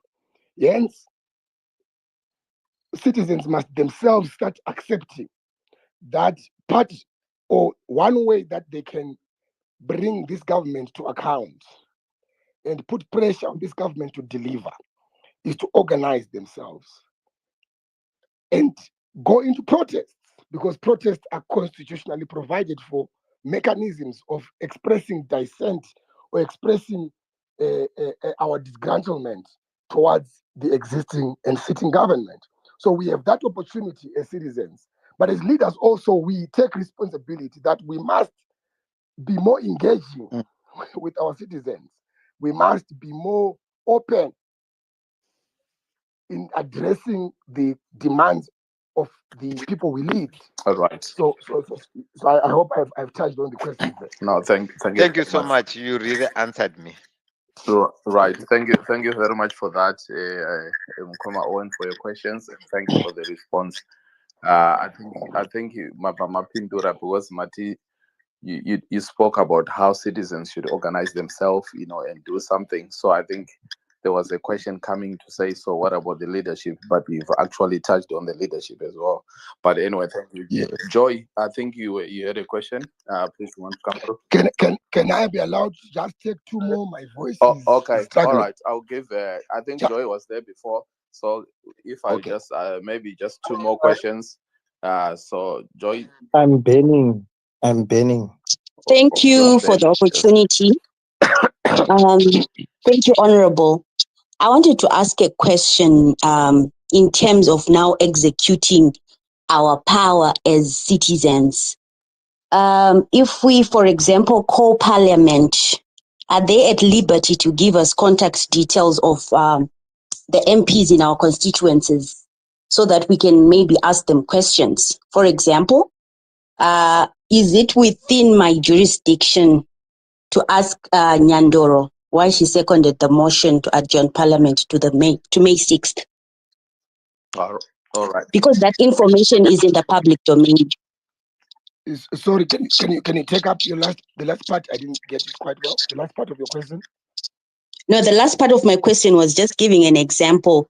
Let's say we get information on the public domain on what happened in Parliament today, right? We had Enyandoro who seconded the motion to adjourn Parliament to May 6th. Can I, as a citizen, call them and ask them why? Yes. First of all, you have every right as a citizen to contact Parliament on any issue.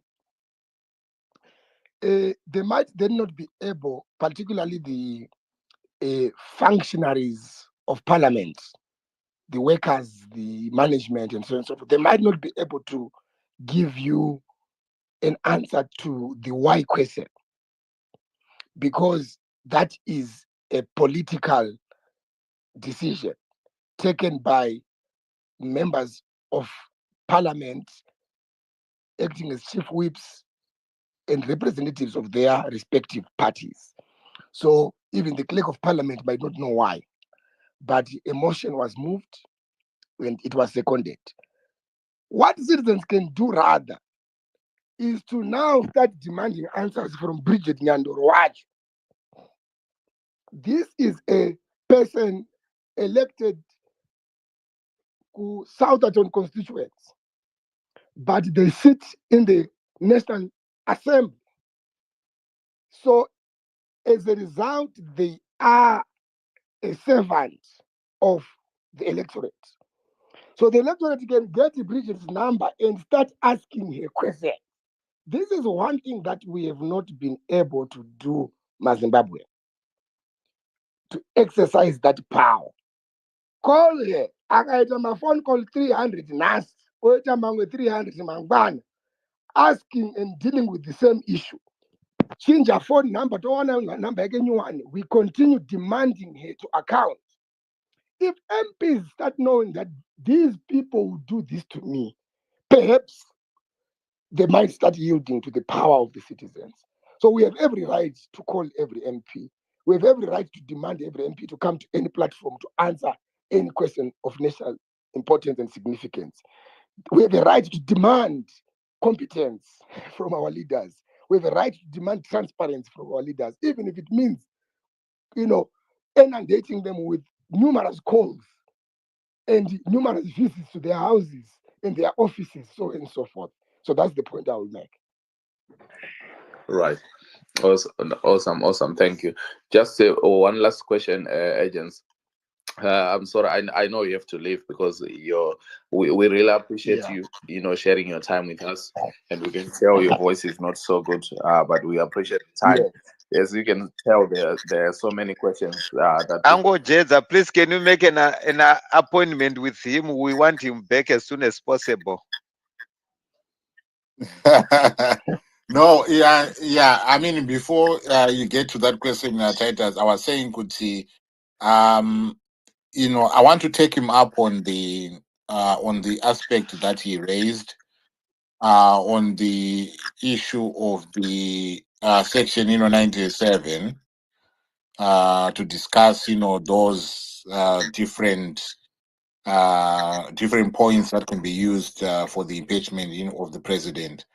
So yes, I'm putting up, I'm accepting that challenge that he has put. And can we also have some of you guys who are lawyers who can actually come into the space and help us in this, deliberation, and help us in this discussion of these things, maybe on the point of law, but we then have people come in and touch, various aspects of the things that they believe that Emerson Mnangagwa might have a dereliction of duty here, might not have protected the constitution here, might not have, that conversation. I'm willing to spearhead, that conversation. And if we can have the support from you guys, because one thing that we have not had, I know that I'm one of the lucky ones to have you guys, come, on the space, etc.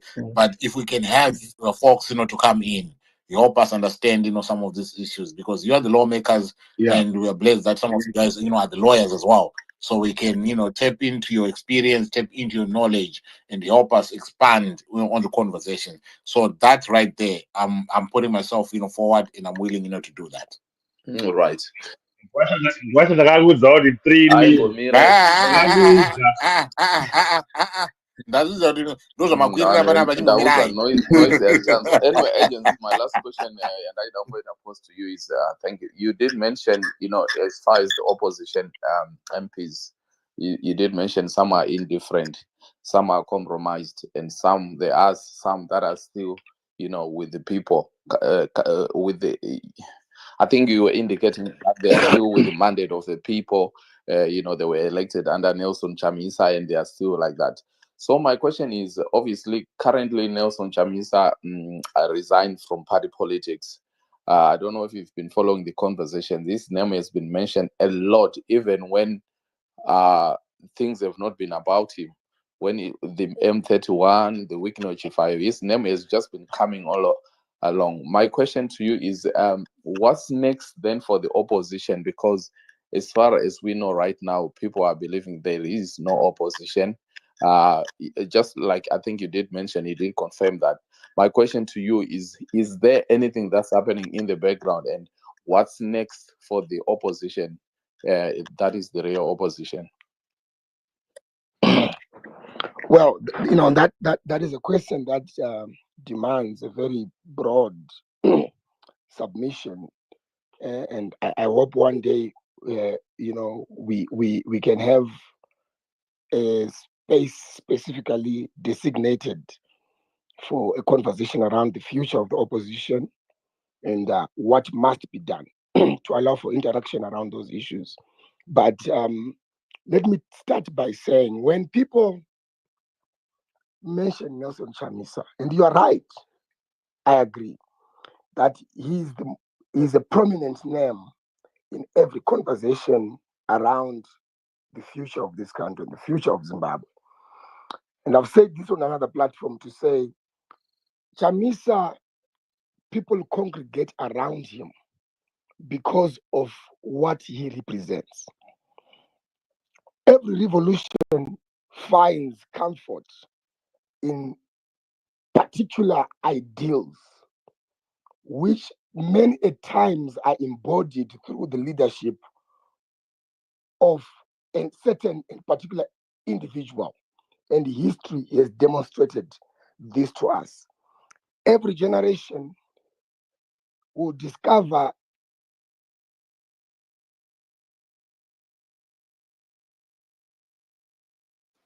All right. Are you still there, agents?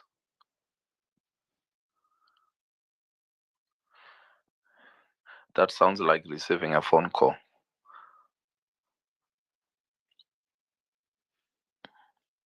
Agents. Right. Agents Gumba, I don't know if you're still speaking, but we can't hear you at the moment.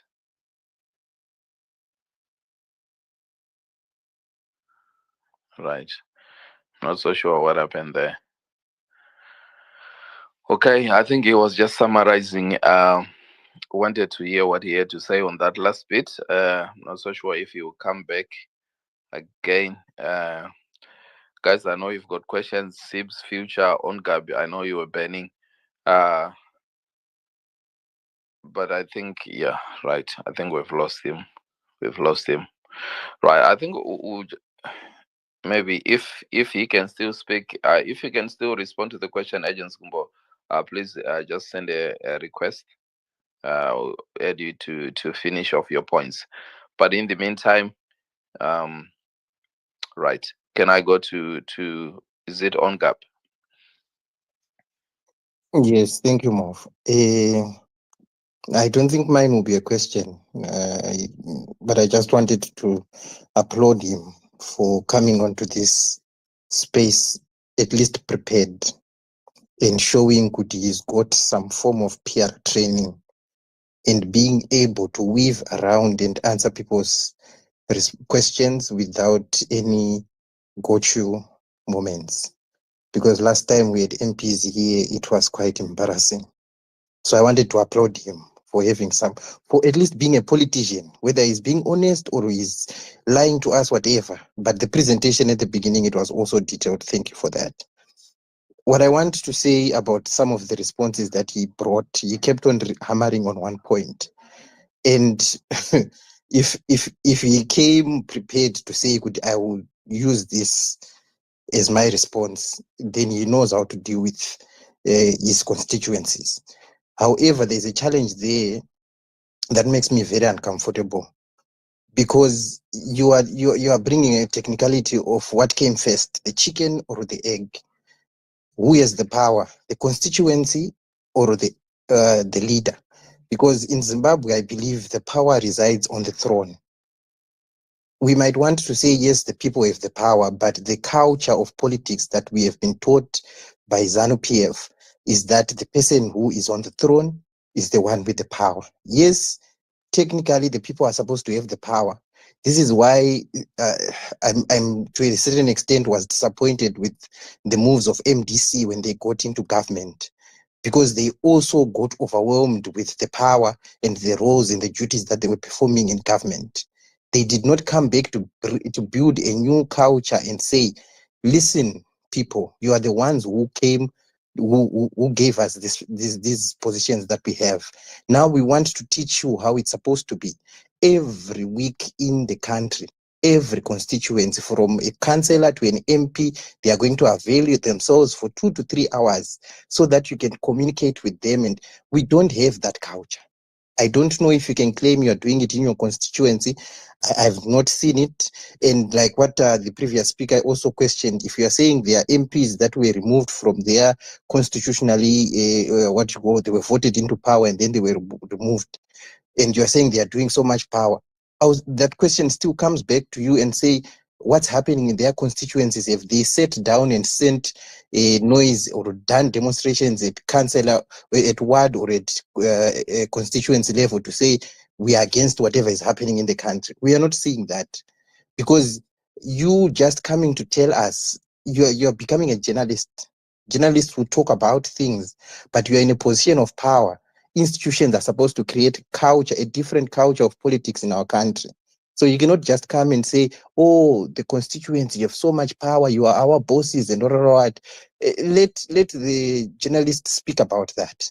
You have the authority and power to actually establish the environment for people to start learning, oh, actually, this is how it happens. I've never heard of any people who have been arrested because they were meeting their MP and they were discussing burning issues that the ruling party was actually disturbed. Nothing of that sort is happening. So you cannot come back and tell us that we have the power. We don't have the power. And the culture that we have seen from ZANU-PF is that you don't have the power. You people will come back to you when we vote. We need your vote in 5 years' time. Right now, we have voted us. Let us eat the money. We'll come and talk to you later. That's the culture that we know. Right. So how are you building the culture? What's different about you? You're not doing any of that. All right. Ongabi, do you actually believe we don't have the power, or you're saying a political statement? No. Technically, that's how it should be on power, on paper. But in the constituencies, nobody has done that in practice. Okay. I've never participated in any